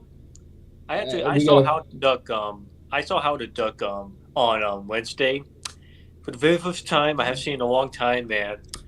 Yeah, it was pretty bad. I don't want to say it was a comic movie. I will not agree with you with that. It's not the worst comic movie, but it was pretty bad. That's a we topic got for another day. a $5 super right, chat here Fourth, from go. Fourth All right. 1000. Thank you, Fourth 1000. He says monster movies are never about the monster. They're always about the people, or else they're pointless. Not really. It I has think to be a balance. It has to be the right balance. yeah, like the right balance is something like in the recent Godzilla movies. You know. Yeah, but the first Godzilla movie was too much. 2014 was too much human interest. And then we've got another $2 super chat from Larry Quarterwitz. Says on another channel, that's how I knew it was him. Oh. I'm talking about All you, right. Chappie. Listen, it wasn't too much in Godzilla 2014. They just kept dick teasing him too much, you know? Like when they would do about the show him like doing a big fight scene, and then they would just cut away to something else. Like they kind of did like the Jaws effect a little bit, but like it just didn't. I don't think in that case it just didn't really work, you know? I pay to see humans die in monster movies. That's your point. That's all I see. If it's a horror movie, okay, this is my formula. If it's a horror movie, a slasher, you show up, you do the skinny dipping, you do the gratuitous banging, and then you die. And then there's the one smart one that figures it all out, and she gets away. That's my formula. Don't mess with my formula. Okay, we got another $5 super chat from Fourth. Oh. Thank you once again, Fourth. Unrelatable actions are what create the coincidences that form plots. Cloverfield is a love story. Love makes people irrational. No! Exactly. No! What do you think? That's what I said. What are you talking about? You go find me. I will find you 1,000 couples that are saying, no, babe, we're getting on the helicopter. Or we're done. You're either getting on a helicopter with me or we ain't a couple no more. That's a I have to say it. monster. My lady won't even let me go into a haunted house. So into a place coming that's with you? haunted. No, she said she's not coming with me, and she's also not wanting to let me there. So There you go. That's what's happening. That's it. If you got a lady friend, I want you to ask her right now. If there was a 20-foot monster or a 200-foot monster tearing up the city, killing a whole bunch of people that the army can't even kill, if you say, "Hey, babe, we're going in there," is she going with you? I need to talk to this woman. Go ahead and let Stella talk. Go ahead, Stella. Mm-hmm. Stella, you there? She muted. What did you think of this day? That's what I want to know. What's your thoughts on Well, Cloverfield? hold on, Chappie. Let Stella talk. Go ahead, Stella. Okay. No, I mean, no, but it's going to cost someone's life and there's no way out. Oh, hell no. Yeah, she wouldn't let me run into danger. She really wouldn't. No. You might extend my clutches and go do it, but I don't know. Nope. We are getting on the helicopter. The film is over. What? You know what? You know what the film ends for me, Chappie? You know what the film ends for me? When I see the Statue of Liberty's head come bouncing down, wherever direction that came from, I'm going that way. I'm gone. You know, William, let me say this. When I was younger, possibly Chappie's age, I probably would have run towards the creature that tore off the Statue of Liberty's head. Now that I'm older, I wouldn't be that stupid. Now that I'm older, not so much.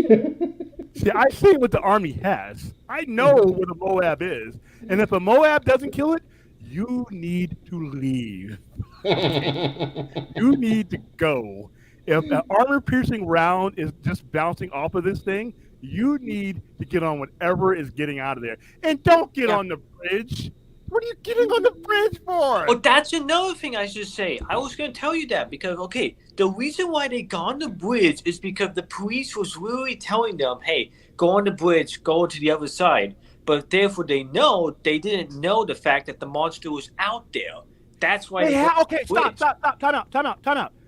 First of all, even though I know we malign cops aren't as dumb as they were in this movie. All right, and let me tell you where everything you just said kind of falls apart. That this is the premise of the movie. They said they didn't know the thing that could get in the water.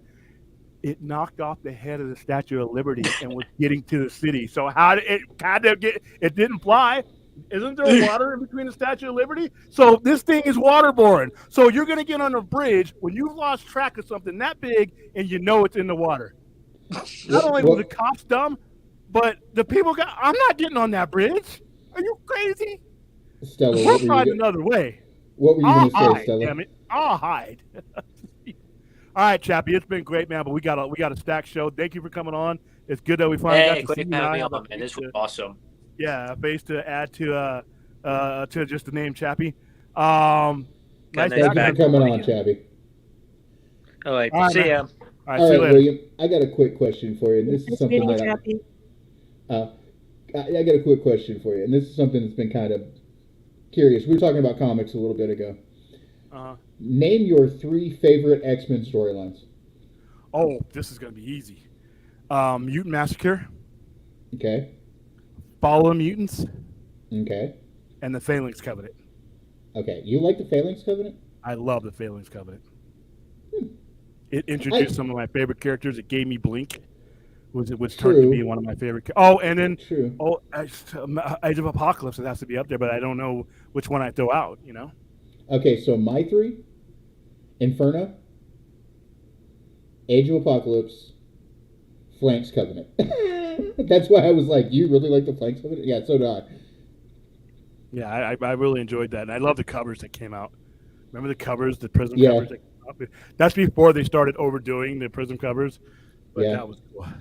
Now, another one that comes in my top 5 is Fatal Attractions. Do you remember that storyline? The what? Fatal Attractions. This is the storyline where Wolverine lost his adamantium. That was so many. That was when they introduced Avalon, Exodus, and the dialogue in the Fatal Attractions going back and forth between Charles and him was great. And then Pietro, Quicksilver, because Quicksilver's caught in a bad spot because it's his father. And the writing on that was Fabian Nakaeza did that writing. So yeah, that was great. Yeah, All right, let's get that was when X-Men was good. I mean, like classic good. Yeah, Like that era. I Hey, agree. Thade, hope you're doing well. Numbers, I'm great. With the exception of having the funeral for my sister this morning, I'm doing better. Still sorry. I've had my time to mourn. I'm doing good. And William, where would you rate Spider-Verse? This It's newest one one. best. Okay, if 10 is if 10 is the best, I give it a 10. There's very little that's wrong with this movie, and I can't distinguish enough of it to bring it down from a 10. I remember liking the original one, so I'm pretty sure I'll like the next one. It's the perfect Spider-Man movie. I need to watch the original one again though, because it's been a while. Yeah, that's a good thing. So, what movie do you think is going to make the most bank this month? This month?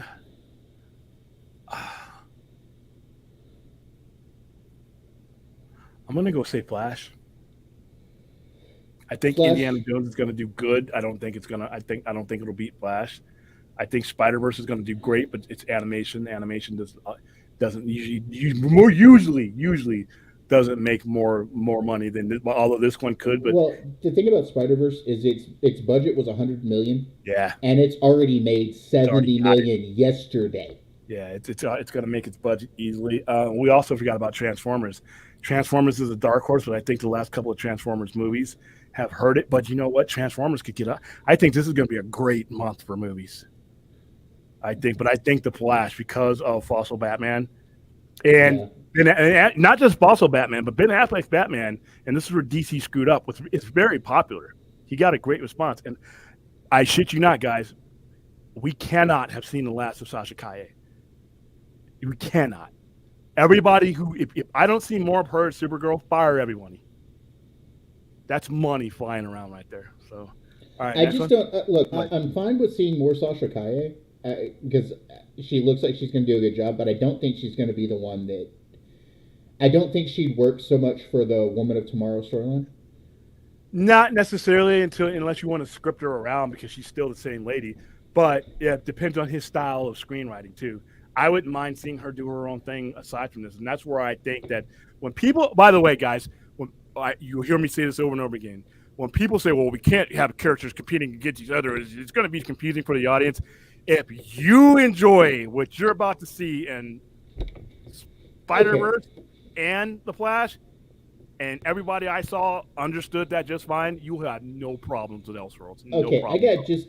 I got just this to say about people saying what you just said. I can read DC Comics and read the same character 5 different times in an Elseworlds story. So, following them in a regular continuity, I have no problem with that. And nobody else is. That's just some YouTube shit. All right. No, I haven't. I'm sorry, Larry. I told you I was going to watch this, but I still have not gotten to that one yet, but I've got it marked, Larry, so I will get to it pretty soon. And it's in my queue, too, so we'll get to... One of these days, I'm going to just do a catch-up show of all the stuff I watched. Question, William and Thade, what's your favorite PG-13? Ooh, dude.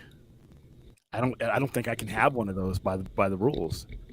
I don't think you can have a good... Can you have a good PG-13? What? Actually, I don't even know if I can. Yes, you can, and I will prove it.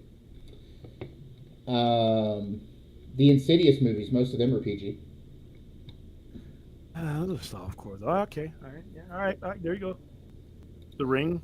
Quiet Place is PG-13? Yep. Arachnophobia, another good semi-comedy horror movie. Movies about spiders are banned. Oh, that's right. You've got a spider issue. Sixth Sense. Good horror movie. Tremors. I don't consider Tremors a horror, but yeah. Tremors. The Others? What Lies Beneath. The Others is PG-13, yeah. Wow. I guess, hey, but The Ring... I would, for me, to answer your question, then, would be A Quiet Place. Would be The Others. Or The Exorcism of Emily Rose is another good PG-13 horror movie too. Best fast-moving zombie movie. 28 Days Later. That's yeah. Fine. I'd have to say 20 days later. Yeah. All right. Next one. William, what are you going to go see the Flash? Are you going to go see the Flash in theater? See it again? Uh, yeah, yes. And they may have added other things to the movie, but I'm definitely going to go see it again because I enjoyed it, and I definitely want to see the because from what I've heard, there it's some good stuff. So yeah, I'll be there.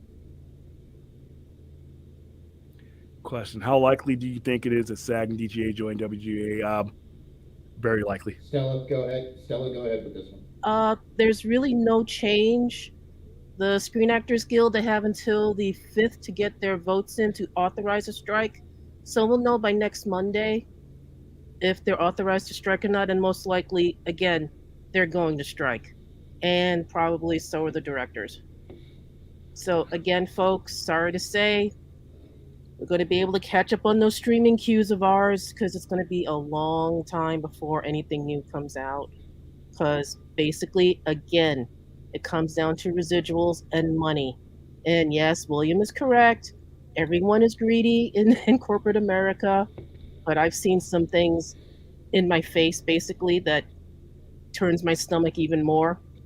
Because I've seen people get basically screwed over for pay and everything in front of my face.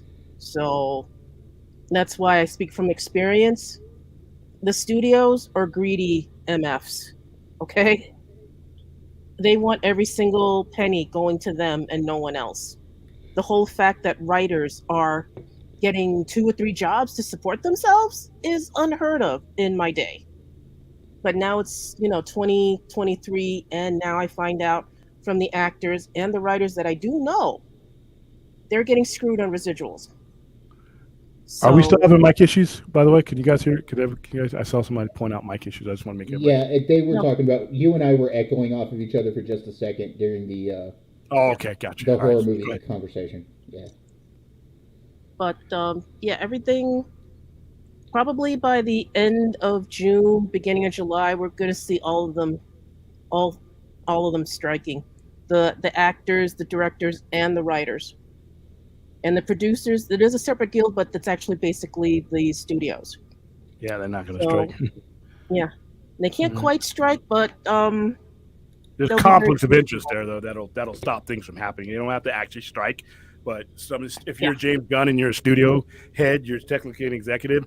You still have Yeah. camaraderie with the people you direct, and it's just not going to happen. So Well, Yeah. Stella made a good point a couple of episodes ago. Um, a lot of these actors are now writers and directors, so I mean they're covered by all 3 guilds. So Yeah. So it's they it's, go it's on really hard. strike Like for one, they go on strike for the rest. yeah, because Terry Metalis is a director and a writer and a showrunner, so executive producer. Um, and like I said, he's my hero these days because he started off as a PA, worked his way up, um, and everything. But it's a rock and a hard place. Either you're successful or you're not. And now, again, finding out how they're screwing the newer generation, and it's just bad. It's just really hard. And I cannot believe that there's not enough money to take care of the writers, the guys that we constantly on these shows we regurgitate our favorite lines, or certain points that of poignancy during a show that we like. The thing is That's we them. know that the money's there. We know that the money's there. Yeah, that's just it. The money's all there, but they're hiding it. Again, case in point, Zack Snyder's Justice League. Why to this day don't we know how much it made on streaming? It's not because it bombed. It probably exceeded, again, everybody's expectation, but because of the old regime's poor policy of leaving money on the table, it's too embarrassing to put out there. here's You another know? thing that can make this last a lot longer. And I was saying this the other night. I forgot whose stream I was on. It's Netflix because we're certain studios can absorb and concede and give up some ground as far as negotiation because they have other revenue streams. Mhm. Netflix is their business model. So in a way, Yeah. they can't budge. This is going to last a while simply because their existence depends on this coming out as good for them as it possibly can. Otherwise, they are ceding more ground that they cannot make up in this current environment. because they don't Exactly. have a studio. So it's so much nuance in there. But yeah, to answer your question, JR Server, yeah, I think it's 100. Yeah, like I said, guys, just brace for impact. You know, try to be zen about it. Okay, we got a And question for you, Stella. oh, It says maybe Stella a question. With what you were saying about the JSJL streaming numbers not being revealed, could the strike possibly lead to that info being leaked? Yes. yes, because that's the information that the writers, actors, and directors need. Because again, that's how they get their residuals. That's how they If you, negotiate. yeah, that's part of Okay. the negotiation. We got another one here for you, Stella. It says, do you think specifically with the actors, they're also going to try to, because some of the streaming services don't give them high residuals for their TV after it ends? Yes, because what the studio started to do instead of making residuals lifetime, which it is like for writers. I mean, heck, you could set up an estate and let that, because that stuff's going to still be rolling in, even if it's just a few dollars a year or something after a while. But again, because of automation and computer servers, they know exactly how many times a show was run. They know exactly how many times Picard season 3 was run, in this short amount of time. And for the future going forward, they know exactly how many times I watched it, they'd watched it, William watched it. And none of the actors, directors, or writers are getting credit for it. And maybe the studio will go, oh well, we could give them 10 cents a day that someone watched it, as opposed to 100 million people watching it all over the globe. That's a big difference. And again, some, depending on the contract and the timing of it, if it's early in your contract, you could get like a quarterly, biannual, check in the mail that just magically appears, and that's how many times the episodes you were in got viewed, or you wrote or directed. But again, that's what they're hiding the numbers of. The whole fact that everything's automated. We know how many times, in the US, which state, which city played a certain something. And like I said, I'm just using Star Trek for now because we're Star Trek fans, or even Star Wars. How many times, people played the whole Star Wars saga on Disney Plus? They're hiding those numbers, or maybe only giving, 1 cent for every 10 times those episodes or movies played. That is plainly not fair. Yes, they own the IP. Yes, they paid these writers to write this for them and make the money off of them, but why not give credit where credit's due when there's a boatload of money just sitting there? I mean, I don't care what you use the money for, whatever personal needs that each executive may have. But there's plenty of money that you could pay your writers, pay your directors, pay your actors, handsomely without people complaining. The whole problem is they're being really chintzy and cheap about it. To the point, like I said, I've never heard writers having to do second jobs like the rest of us, the below the line workers are. Yeah, Meaning, you never heard about that in the old days, anyway. No, once you got a writing job, you're pretty much set.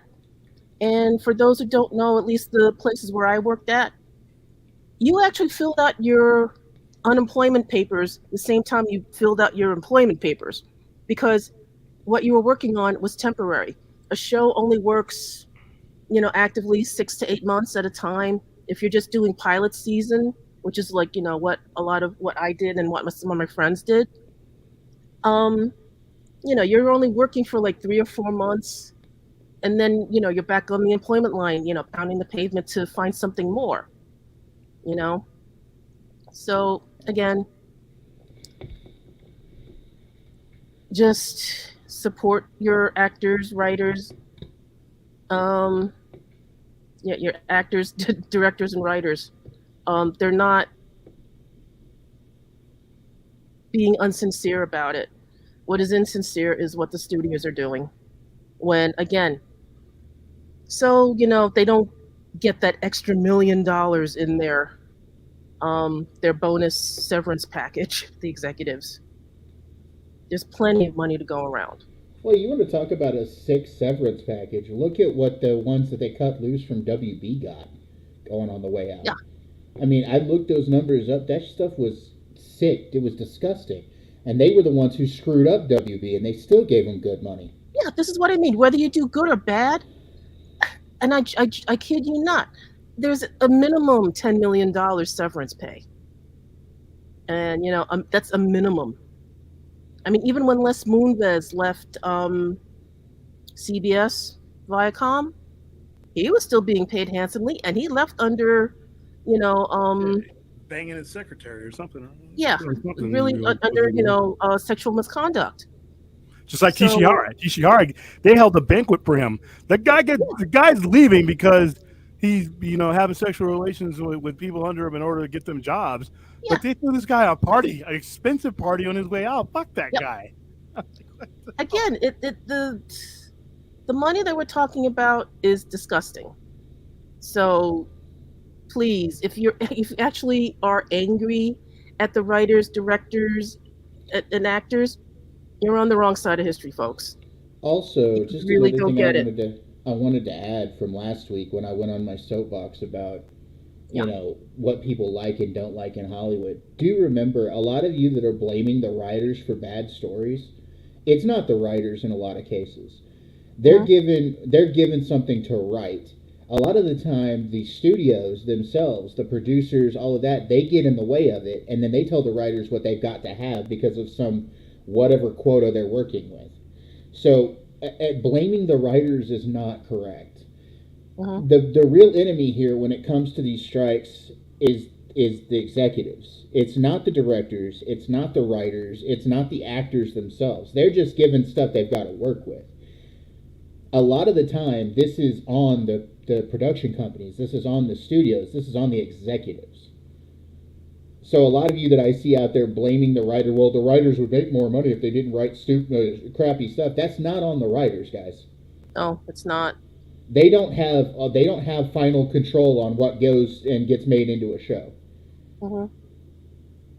Yeah, and I've seen the higher ups, meaning yes, the producers and stuff, the incredibly deluded egomaniacs, change things because they're trying to get a relative into the business, or they're just trying to literally make someone's day miserable. That's how petty it is behind the scenes at times. And guys, that's why I speak with a lot of venom towards the executives because of it. These agenda-driven things that people are blaming the writers for, this has been going on longer than recent quote-unquote woke moments. This has been going on since the 40s. This has been going on forever since entertainment became a medium that people liked and were developing. It's still developing because the media is changing. We went from silent film to color film to movies to TV. Now this thing called streaming.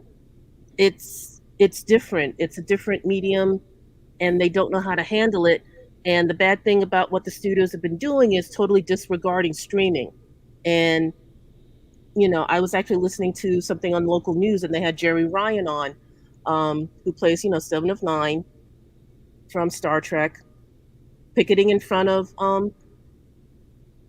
Paramount with the writers of her show, saying that the contracts that they're being offered are like 30-year-old contracts, which I thought by now they would have modified a little bit with the other strikes that they've had in the recent past.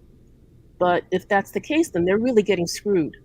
And again, I only know the old stuff that, actors only got residuals for 7 years. And again, studios would wait until those 7 years were gone to put that show on syndication full time, because then they didn't have to pay the actors that much. I don't know about the writers, because like I said, that's a separate deal. That's practically a lifetime deal. You create a character, you write a show, you get credit for that for eternity, practically. That's why, if it's a successful show, you have to set up an estate to handle that money that's coming in. And Anthony Manzano makes a good point here. Sometimes it's the bean counters getting involved with the storytelling that screws up the stories. Exactly. And that's what I've been saying. It's the love of money and nothing else. It's not the critical acclaim. They just want to make money, keep making money hand over fist, and it gets embarrassingly disgusting. When, again, yeah. Numbers, Stella. If the DGA and SGA join the WGA strike, could the studios outsource actors, directors, writers from other countries that aren't part of the three American guilds? No. No, because they're going to suffer the same thing. That's the reason why HBO can kind of fudge it with House of the Dragon, because they can use the writers in the UK, but the UK writers are also watching what we do here.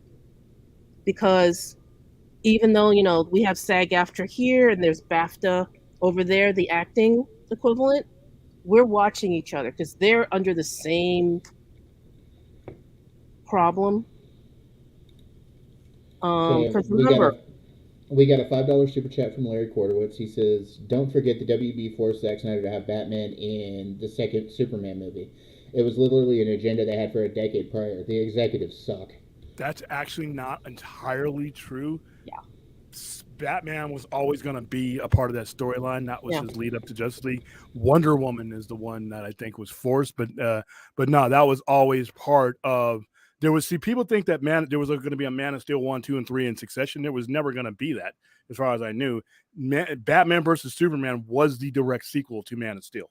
That was always his five-man arc, was to go that. And if he did another Man of Steel, it was going to be a sequel to that movie, but it was not going to be Man of Steel 1, 2, and 3, and then all that, and then we come in Batman. The whole goal was to get to Justice League as soon as possible, because that was the collection, and that was the right decision, was the collection of the IPs that was what generated everything for the rest of the story. Doomsday was what they forced, that I think was the problem. All right, why do you guys think streaming services refuse to give continuous residuals to these actors or writers, directors, and public? Because it opens up a Pandora box and nobody wants to be the one that messed it up. It's almost like football or basketball or baseball, where you have a free agent out there and no one wants to be the first to overpay or pay that person a certain amount, because once you do, you set a precedent that everybody else has to follow. None of the executives want to do that. They know the first time that they do that and they set a wage or they set the circumstances, and if it's high, everybody else in the room has to pay that now. There's no going back. So that's why they do that. That's why they why. do the bare minimum. Yeah. All right. If SAG, WGA, and DGA are all striking at the same time, how does that impact DC? It screws them. DC Studios can play. Let's say there'll be a lot of note-taking and things to discuss when the thing is actually over and done with. That's about it. They can't make anything. They can't work on a script, because anyone that crosses the picket line, become a scab, they're not going to let you work anywhere else ever. There are no informal talks when it's a situation like this. Yeah. Okay, we got another $5 super chat from Larry Kordowitz. Thank you, Larry.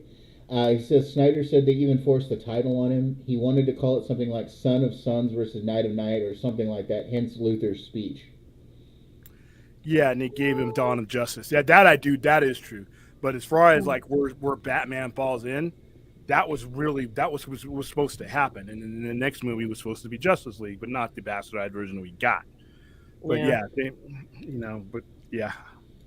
now the parts that were forced by the company was Doomsday and Wonder Woman initially. Those were the ones that were forced on Zack. He made it work, but BVS, I love BVS, but it's very cluttered. And if you took Wonder Woman out of it, I don't think it hurts the movie. If you took Doomsday out of it, I don't think it hurts the movie. There's enough dynamic between Batman and Superman in that movie to where you didn't need to crush all that into that movie and then abbreviate its original run. So yeah. And again, it's like I've been a film buff. I took some namby-pamby film courses in the college I went to, and there's no reason why people can't get paid decently. This nickel and diming is very disheartening to me. When in an industry, like I said, there's plenty of money to go around. Why are you doing this? Anthony Manzano says, "Do you guys agree that with Robert Meyer Burnett says all the time? It's not what you ask for; it's what you negotiate when it comes to contracts. So you can't really blame the producers." But yeah, but that's why we're at. We're negotiating. But that's where they're negotiating. But the thing is, they're not even negotiating with the writers right now. There's still no scheduled talks with the writers. Yeah, they're talking to the DGA, but the DGA looks like they're going to strike. The actors are probably going to strike.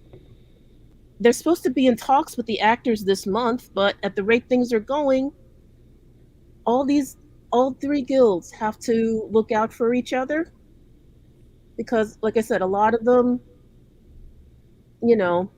have more than one role. Some actors or some writers and have also directed. Let's say Jonathan Frakes. I don't think Jonathan's done much writing, but he could, help co-write something. The problem here is that whenever there's a strike, the execs can always, in many cases, and very few, outlast or last longer without things going forward than the employees. Mm-hmm. And that's because they have different forms of revenue to come in. They have different ways to do things. But here's the caveat to that, is that eventually even they have to come to the table. Even if they delay it, they have to come to the table because it's going to catch up to them. Netflix will definitely have to come to the table, but they have to come to the table. If there's anybody who, I'm not saying I side with any executives, but what Netflix has to worry about is this: if HBO and Paramount and all these other streaming services backed by studios set a precedent that they can't keep up with, they could literally disappear. So Yeah. it's a little bit more complicated than that, but this still needs to happen. This is probably the most important strike, work stoppage in quite a while because of the precedents that it's going to set. So.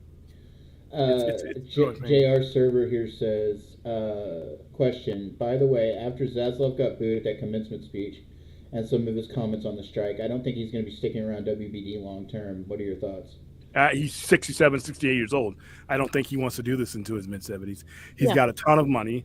He'll probably be gone within the next 5 years just out of attrition alone because he's old and he's got enough money. And at some point, you just want to walk away, and enjoy the rest of your life. He'll still have some shares or whatever, be a consultant, but he'll step down from being CEO. Yeah. Numbers here says, what's the likelihood of the GGA negotiations working out for them so that they don't strike? Since they are talking to the directors. None, because they're going out of camaraderie with WGA. Because if they settle something with the directors, they're going to have to do something comparable with the writers and the actors. And again, they're supporting each other right now because they're all getting screwed, point blank. So they're all walking in tandem to get their fair share. And again, I don't see a problem, but it's the greed of a corporation that's, the industry's been gluttons when it comes to money. Yeah, the whole reason why the WGA and the DGA would even go on or would DGA and everybody else would go on strike with the actors and all that is to provide leverage to each other. So one of them is not going to negotiate because once one party negotiates, they weaken the leverage of the other two. And the whole reason why they would strike is to give each other that collective leverage that the collective bargaining is not currently giving. Yeah, because that's what. So basically, in layman's terms, everybody's going to have to come to the table, or nobody comes to the table. Correct. Yeah, they're going to have to talk to them all at the same time and offer them comparable packages. Naturally, directors would be a little less because not all directors are the same on episodic TV. Actors would get a little more because they appear more, especially if they're a regular on the show. Writers, if they're staff writers, they will have their name in there somewhere. But like I said, it's a group effort because they know they have to watch each other's backs because they also realize they're being screwed in the same way. By the same people. We got a $5 super chat from Forth. Thank you, Forth. It says, if AI without a doubt can write stories you end up loving more than those written by people, would you vote writers be abolished and AI take over? No, and I'm going to answer this one really quick. No AI can beat human ingenuity when it comes to stories. Sorry. Doesn't matter how advanced the AI becomes, no AI can do better than a human ingenuity in a story. Sorry. Yeah, and I think on the feed, When the mood of the situation, the tone, no, we're too far off, and if we're going to be becoming that dependent on AI, then as a society, we're screwed. Because you talk about, people complain all the time about bad dialogue in movies. Mm-hmm. AI doesn't know how to write human emotion. Yeah. It's just not going to happen. And realize we're still in control of this AI thing. It's not like Terminator. The reason why AI is where it is because demand, but you also got to realize that we are the cones on the road that can really yield a lot of this stuff. If you don't want a situation to end up like this, then that is why you are doing things with strikes. So you set precedent so that there are laws and collective bargaining in the way of this even ever happening. Because to be honest with you, obviously quality control is going to be an issue, but at the same time, you're going to screw yourself because eventually, if you're a company, you're going to give all your leverage to people that have to run this AI, and they're going to know you're screwed because you can't go back to the workers for this. So you got to come to them. They're going to charge you triple and quadruple what they'll ever be worth because AI won't be able to fix AI. It's not Skynet yet. So yeah, and Skynet no has become executive's going to sentient. give up. And no executive's going to give up that control. Mm-hmm. Ain't happening. and that's a human. Oh yeah. So. All right, next one. So sorry about that, guys. All you guys that want to do this AI thing ain't working, guys. Come on. Yeah, I mean AI is something we need to not fall into the trap of. We have a bunch of data. All right, fourth.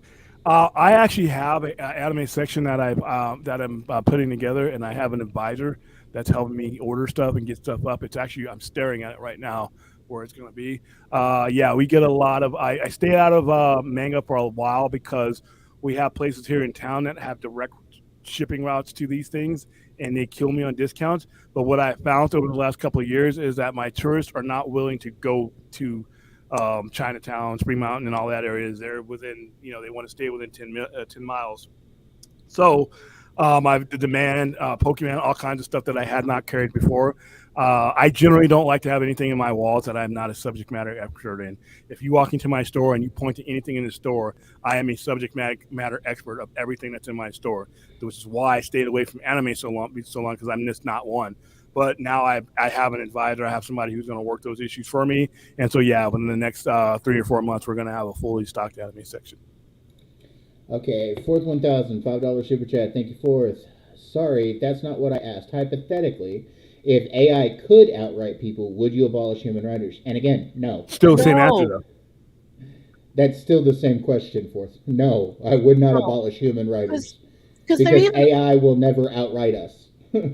Well, but what he's asking, I get what he's asking, but and that's what I mean by us being the cone in the road, because if you allow, even no matter how good AI is, if you allow it to abolish, this is where unions and collective bargaining will be at their most important. You set a precedent for this to happen, and you will offset the economy. Because here's the thing, not just with writers, any job. Say if it's you doing on an assembly line, there's certain things that a human has to do on an assembly line. There's certain jobs that a human that does. But here's the thing, you can replace those humans.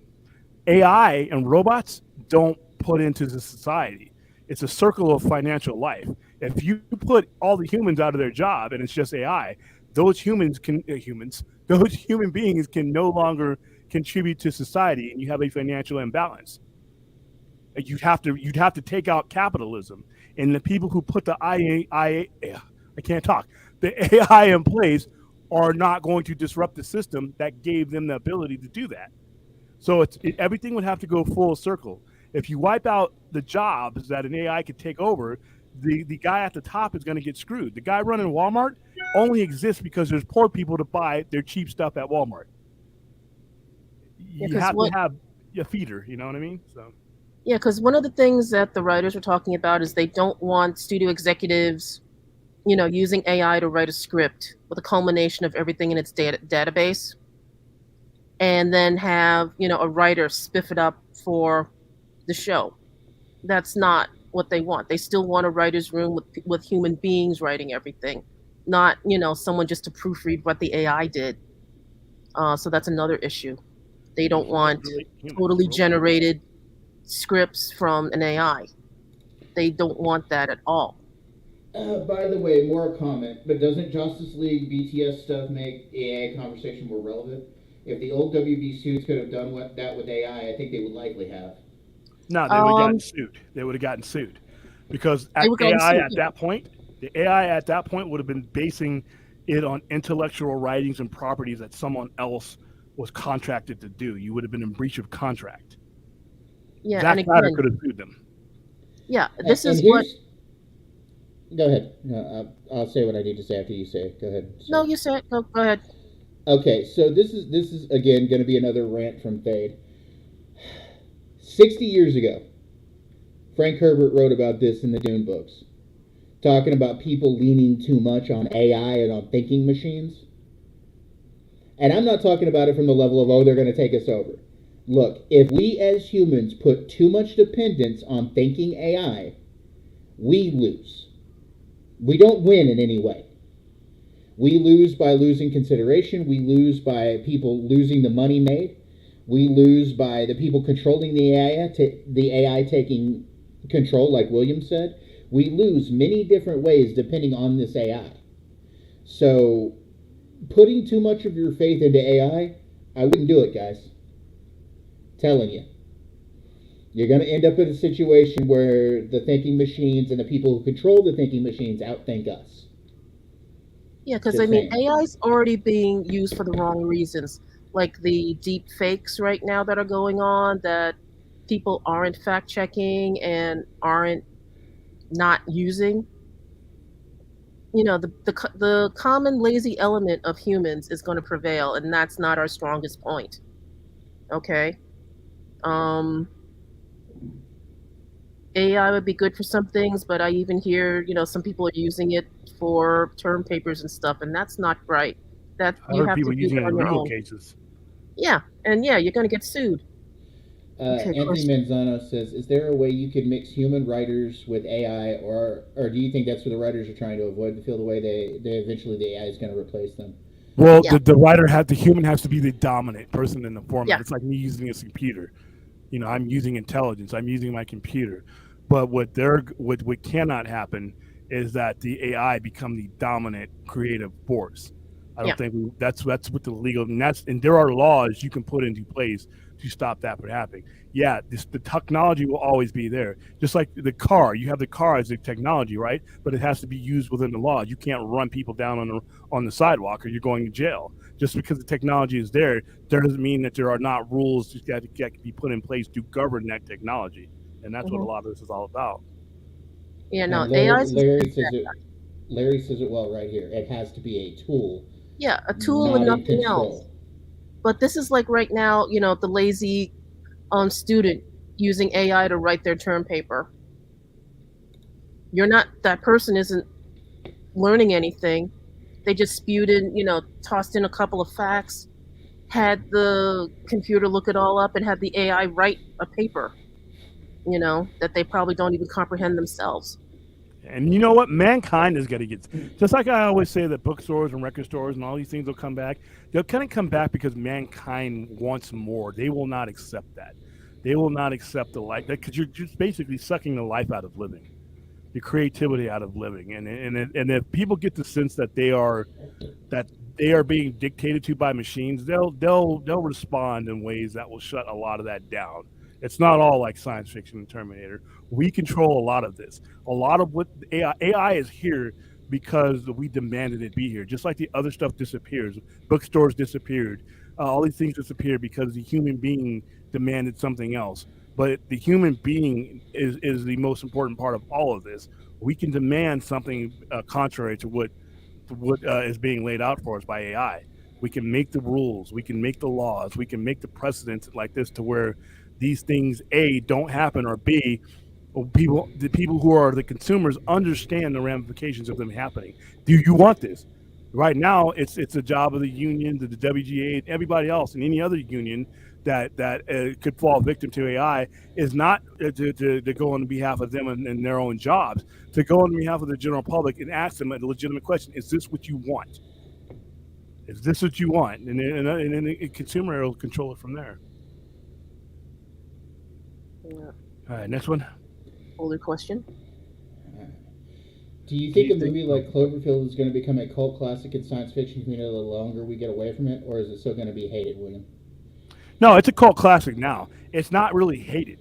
I personally consider it a disappointment because I love J.J. Abrams' work, and he put a lot of detail in the buildup of that, and it was a letdown.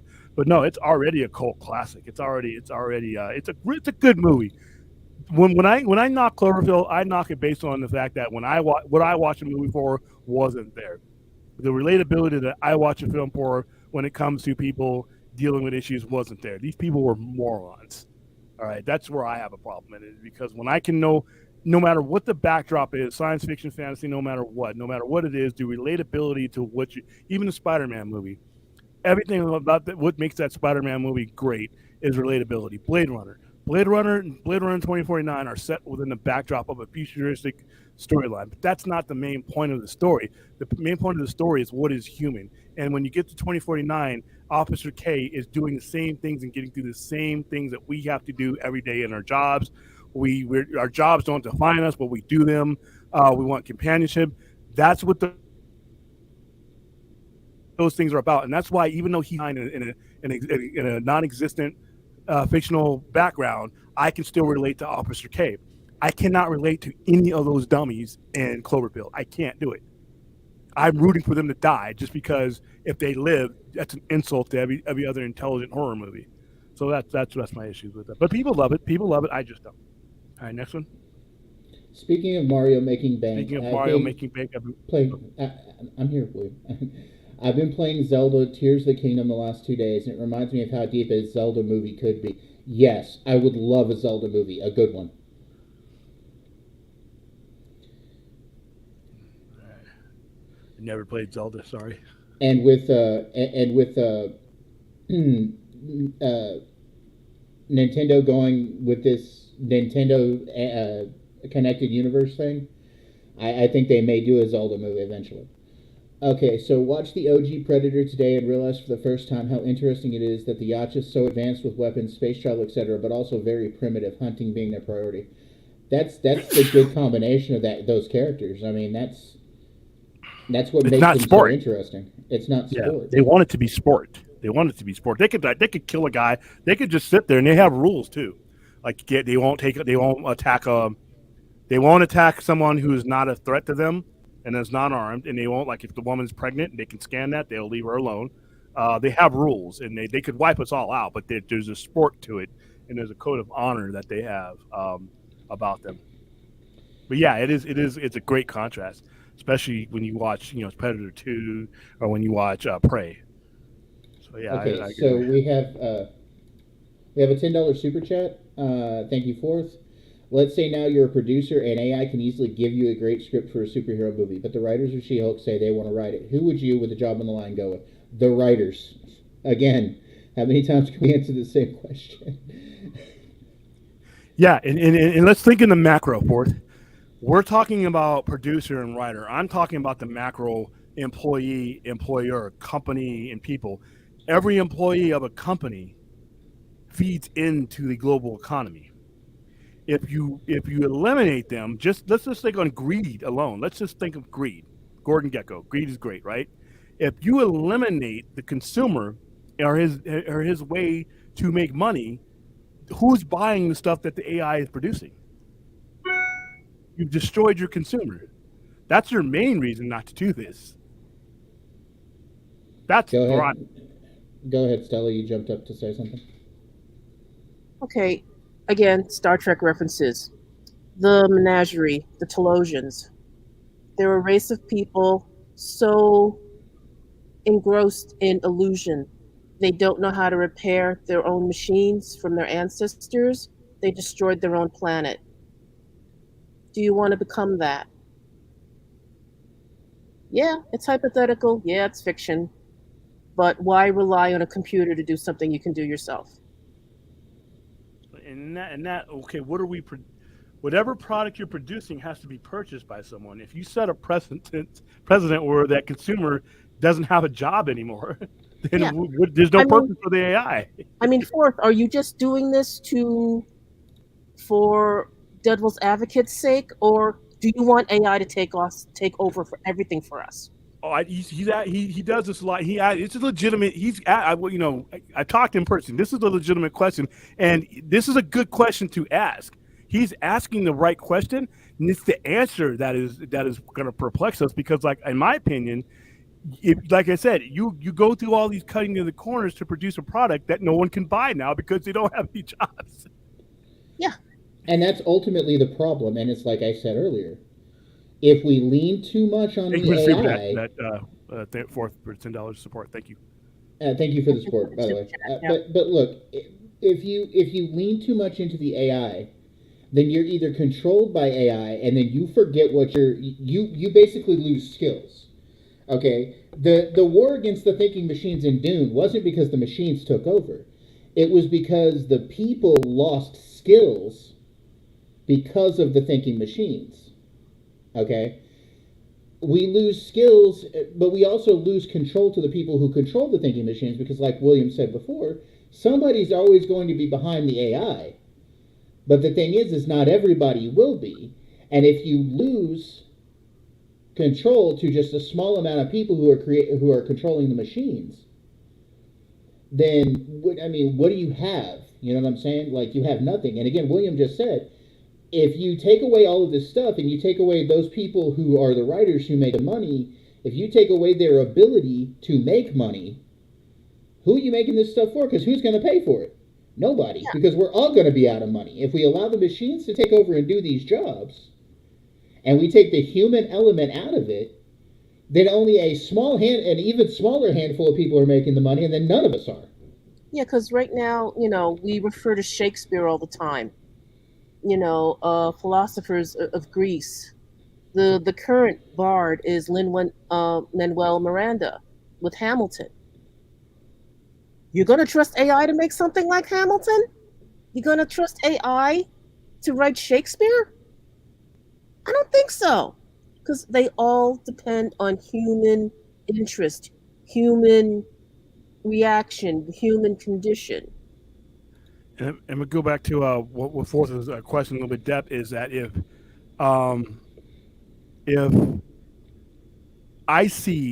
I'm running a corporation, like if I'm running Walmart, right, and I'm watching this happen, I'm watching you basically think about replacing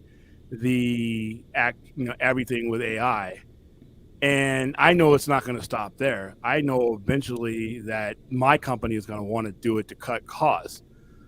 But once again, everybody exists on consumer based. Even if you are not a capitalist, even if you're a communist or a socialist, it all falls apart under the premises that there is no reason to put into society for people. Even if you make AI the priority, humans are still here. You still have the human condition. You still have the humans that have to buy things, that have to maintain things, that have to pay the taxes, that have to contribute into society, that have to help the people that are there. The humans aren't disappearing. If you prioritize AI and you eliminate the infrastructure that not only just holds things up and creates things, but makes things work, that makes your hospitals work, that makes your grocery stores work, that makes everything work. Not only have you've eliminated the human element of it. The only reason any of these things are created, anything we ever create here on Earth, is for the benefit of the human, not for the benefit of the AI. And that's a slippery slope that if retail or commerce ever puts AI in the place of humans, because the humans are why you created the AI, and the human is why that franchise or whatever has money. You can't sell anything to a computer. A computer can't earn money. Money doesn't have any relevance. Capital doesn't have any relevance to a machine. So the human is, as long as you have the human involved, you cannot turn everything to AI without destroying your entire system that you wanted to benefit off of in the first place. And every retailer, from McDonald's to Walmart, everybody is going to be watching to make sure that doesn't happen, because they understand without customers, we don't have anything. Walmart is a $1 billion family, but without customers, they are nothing. Okay. Their money means nothing, because guess what? Even if they say, oh, they have $1 billion, they can just sit back on it. No, because if the reality and the usefulness and the relevancy of money, because money is relevant to the human condition. So if you were to set the precedent for AI, take all of that, the value of their money means nothing. You could be rich as hell, but you've created a society that money is not a priority. It's not going to be a priority to AI. AI is not going to take tips. So it's a cycle that they all have to think about, and I think they're smart enough and they're greedy enough to understand that they can never let that happen. And I'm going to add to what William just said, and putting it into the vibe of Walmart. Years ago, I worked for Walmart as a cashier. Around the same time I worked for Walmart as a cashier, they put in those self-checkout lanes. Two problems happened with that. They started putting less people on the registers up front. They changed us into different departments. But what became a problem is then you've got people backing up front, because those machines, those self-checkouts, how many times on a scale of 1 to 10 do they actually work? Okay? And then, even if they do work, if you've got, say, a price check problem that you would regularly talk to a cashier about, but then you've got to wait for a manager to come over there because the machine only acknowledges their management numbers, their code. So then you've got to wait. So that's taking more of your time. Okay? The point behind these machines was supposed to be to make life easier, but 9 times out of 10, they don't. And even if you perfected it, let's say in that case, let's say we go devil advocate completely, and they perfect it. We get rid of all the cashiers, right? All right, so who's buying the fruits? Who's buying the vegetables? Who's buying the meat? You've just offset everything. That's why Skynet is so terrifying, because see, the reason why Skynet is terrifying, because Skynet fictionally came to the logic that humans weren't necessary. See, our AI right now, it's what it's there for. Skynet was something that was a tool of destruction. But if you're going to create AI, what we have is based on making more money. That's why you're cutting out. Then you've eliminated. You're going to offset crops. You're going to offset the agricultural system. You're going to offset the welfare system. You're going to offset everything.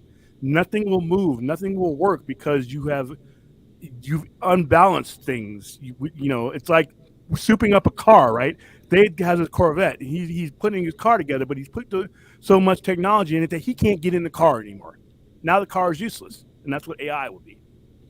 Okay, so we got a couple of super chats from Forth. First of all, we got this $2 super chat from Forth. Thank you. He says, "I'm not perplexed. These are good responses." Okay, Thank cool. you for I'm saying just that you're making making sure good that responses. Yeah, that's what I mean. I wasn't sure if you're playing devil's advocate or not, but this is why. I think that's what he's doing. So yeah, he's asking, AI is not the way to go. There's just not solely the way to go. We've got another $5 super chat from Forth. Thank you, Forth. Okay, to go back to Stella's last point, I agree with William and Thane. I'm on the fence now, but in my hypothetical, AI could do anything. That's the problem, though. AI can't do everything. It can't. And you can never allow it to do. Even if it could, Yeah. You can never allow it to, for the reasons I laid out. You're basically eliminating the reason why you created the AI in the first place, which was the human. Yeah, I mean, AI is a tool to help assist to maybe make our lives better. Yes, I'd love a food replicator. Yes, I'd love to have, computer turn on my lights, dim the lights, whatever. But to write scripts, stories, I mean, I love to read. Even the artwork that they enhance with AI bothers me because, again, it takes away from the human experience, the human condition. And I'm sorry, I'm pro-human. I don't like a lot of my fellow human beings, but I'd rather be talking to and reacting to a human being than to like, oh my God, that's what a computer can do. It's like, yay, we made it, yay, technology, but again, the human condition. Why are we on this earth? Why do we go through all this? Well, also, I started to make the point earlier, and I never did finish it. If we depend too much on AI and we stop learning as a people, we atrophy. Okay? Yeah. AI and artificial intelligence should only be used to improve the human condition, not take away from it. Yeah. Because I also know a lot of people that are really lazy and would use an AI to write their reports in school and stuff. And those are not my favorite people. And again, because I was in the industry, I've been around people that are creative and want to create. They have to write, act, do things to express themselves. It's a different lifestyle, a different understanding, but it's what they do. It's part of being human. If we let these AI control things for us, and we let these AI take over and do things for us, and we become lazy, like Stella says, Yeah. in a couple of generations, we've got the movie Idiocracy going on. Okay, any of you that have seen that movie, and again, this is what happened in Frank Herbert's Dune before the Butler and Jihad. People depended too much on the AI, too much on the thinking machines, too much on the men who controlled the thinking machines, and they became lazy. And when you become lazy, you become complacent, you don't learn anything. Then the machines come in and they take you over. And I mean, if you don't like a challenge every now and then I don't know what to tell you. You know? You de-evolve when it comes to being, when you get that complacent, you de-evolve. You don't continue to evolve. There's no such word as de-evolve, Dade. Yes, there is. Yes, there is. It's devolve. Devolve. Devolve. It's the same damn word. I just pronounce it differently. All right. Okay. Hold up. There. Back up to the questions. Let me take out these super chats real quick. All right, William, is the animation style that they use in both Spider-Verse movies overwhelming? Because sometimes I can't watch the animation because the animation gives me a headache. Okay. There's a lot of flashing in there, so if that kind of thing gives you a headache, I'll watch out because there is a lot of flashing and stuff. A lot of the technology and a lot of machinery does do a lot of flashing, and a lot of not just animation itself, the frames that they jump from is so sudden that it could come off as flashing. So if that kind of thing gives you like epilepsy or things like that, or some kind of a headache or anything like that, be warned. There's a significant amount of that in the movie. All right, next one. I don't know if this was seen or not. Oh yeah, Toronto Freddy with a $3 super chat. Thank you, Toronto Freddy. Well, it's Canadian $3 super chat, so thank you. Please don't forget my DM. He's DM'd you, William, something. Okay. Don't forget your DM. Okay, hold on. Did you send me? What did you send it to me? Did you send me to? Hold on. What did you send it, Freddie? He probably sent it Twitter. Yeah. Did you answer this one already? Are you Slade? Is that you? Different name because he's under a different name. Sometimes it's been counters getting involved in the storytelling. Yeah, we mentioned. Yeah, he asked a similar question, but yeah, I agree 100%. It's the same question. Okay, wasn't sure. Sorry. Okay, real quick, Stella, before you go on. Toronto Freddy, if you could tell us or drop in the chat where you DM'd it to William, that would be much appreciated. All right, continue with the questions. All right. Well, I don't know what I'm scrolling down to see what you're doing, and there's 11 minutes left. We can go a little bit over.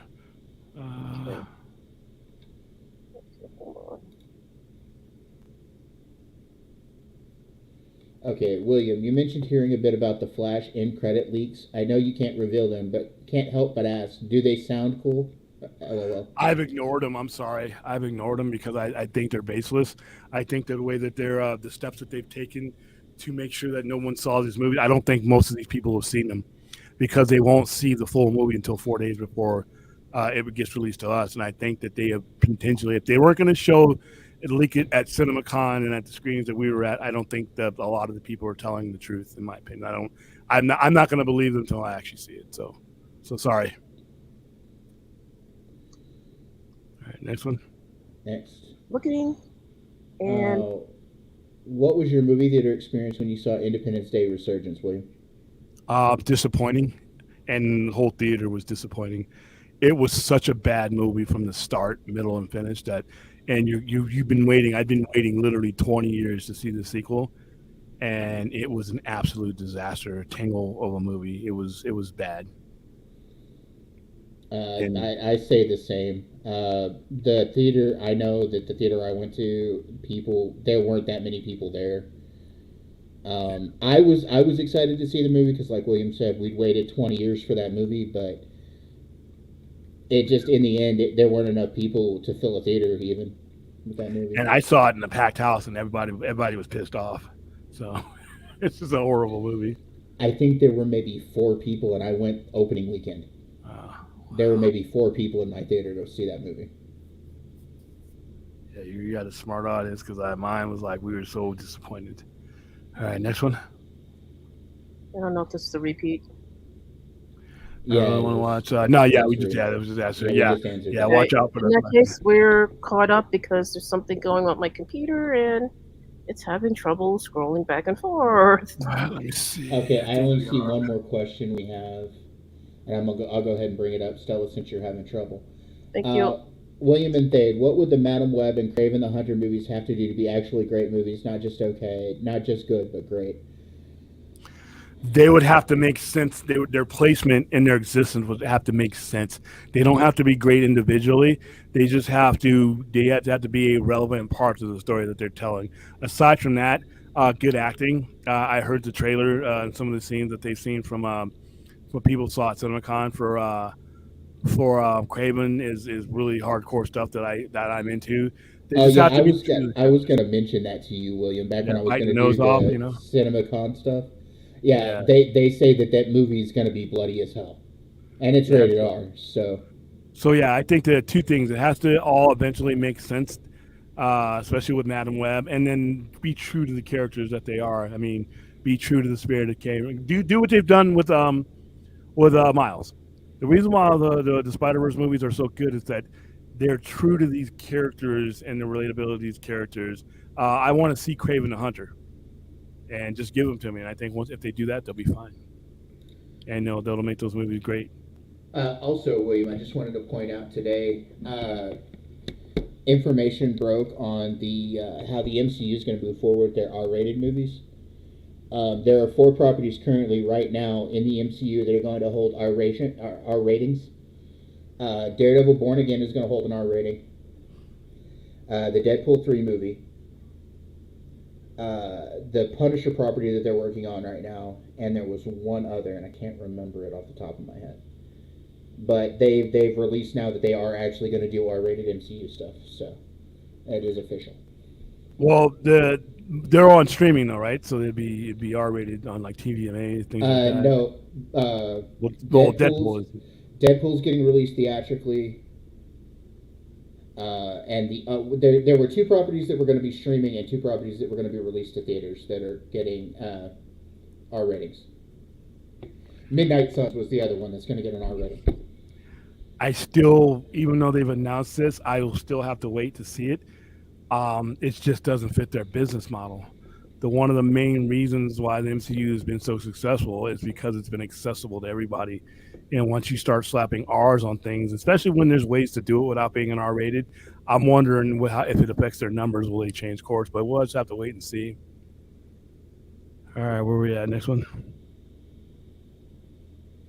Well, yeah, Anthony, man, dude, seriously, I understand it's TVMA. I was just making the point that it's going to be for mature audiences.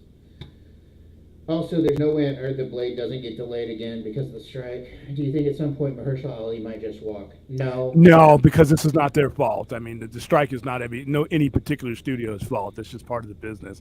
I think he would walk if they did another, had to rewrite and tear up the script type of stuff again. But I think this right here, everybody's going through it, so I think. Well, the thing is Mahershala is out there on the strike lines too. So Yeah. he understands what's going on. So he wouldn't walk for this reason, no. Yeah, and again, all the studios, when they do figure out something, they're going to make everything copacetic with the shooting schedules and stuff.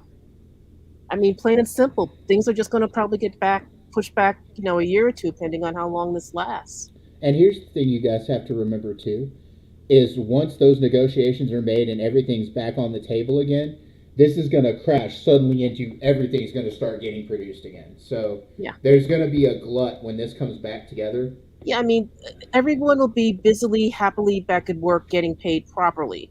Right now, Got to make the studios feel it, because again, who's hurting? The writers, the actors, and the directors that don't work regularly.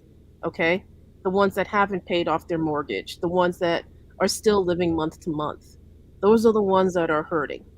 Okay, and they're more common than the successful ones. So again, think. Imagine if you're in this situation. Well, I You mean, know, you know, this being said, you're seeing guys like Ben Affleck out there. Kevin Smith's been out on the lines. And these are just guys, actors that are directors. You know, Kevin Smith's been out there on the lines. Ben Affleck's been out there on the lines. yeah. I mean, everything gets pushed back. All the talent understands what's going on. Stella, do the visual effects houses have a guild like the actors, producers, and directors? Because if I remember, I think it was Avatar that put the famous visual effects house out of business. See, that's one of the things that needs to be considered, addressed, because visual effects, they do work those guys hard. I don't think they're unionized either, are they? They're not union. That's just it. They should be, but as usual, they're contracted, not union. They're contracted not to be union.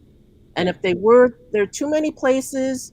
See, and this is where people have to stick with each other. And this is the whole thing about scabs in any union situation. You're going to have people go, oh, I'll do it for 2 cents just to get credit. You're going to get shafted. You're not going to get the money that you deserve or the residuals. That's what happens when you cross the picket line. Of course, these studios will find people that could do the work for them. But if you want the riches that go with a proper professional contract, you're not going to get it. You're going to get 1 penny and that's it. The studio's going to say, F you, haha, I'm going to make $1 gazillion off what you gave me. Do me a favor. Highlight Jeebus down there at the bottom a second, because this is a question. I was about to address that. I want to answer it. All right, putting writers out of work isn't putting everyone out of work. But here's the thing, you monkey. I can't believe I just cut you. Okay, here's the thing, Jeebus. It's the beginning, and you if you set a precedent, it's a slippery slope, and we're only talking about in the micro when you're talking about writers.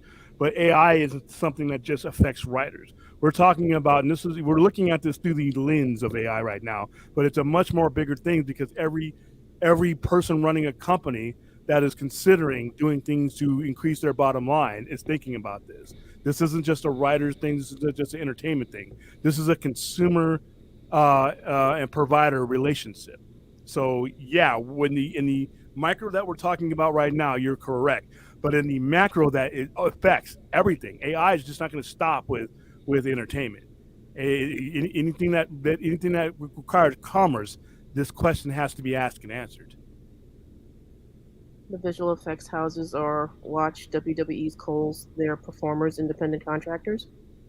He's basically saying they're like WWE actors, like the wrestlers. Yeah, I mean, they're independent contractors. Yes.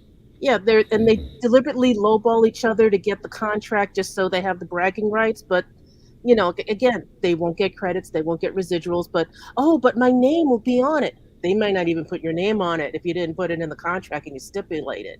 And I can actually speak to this, because my original degree in school was graphics design, and I was going to work for one of these visual effects houses, and that's what they told me up front.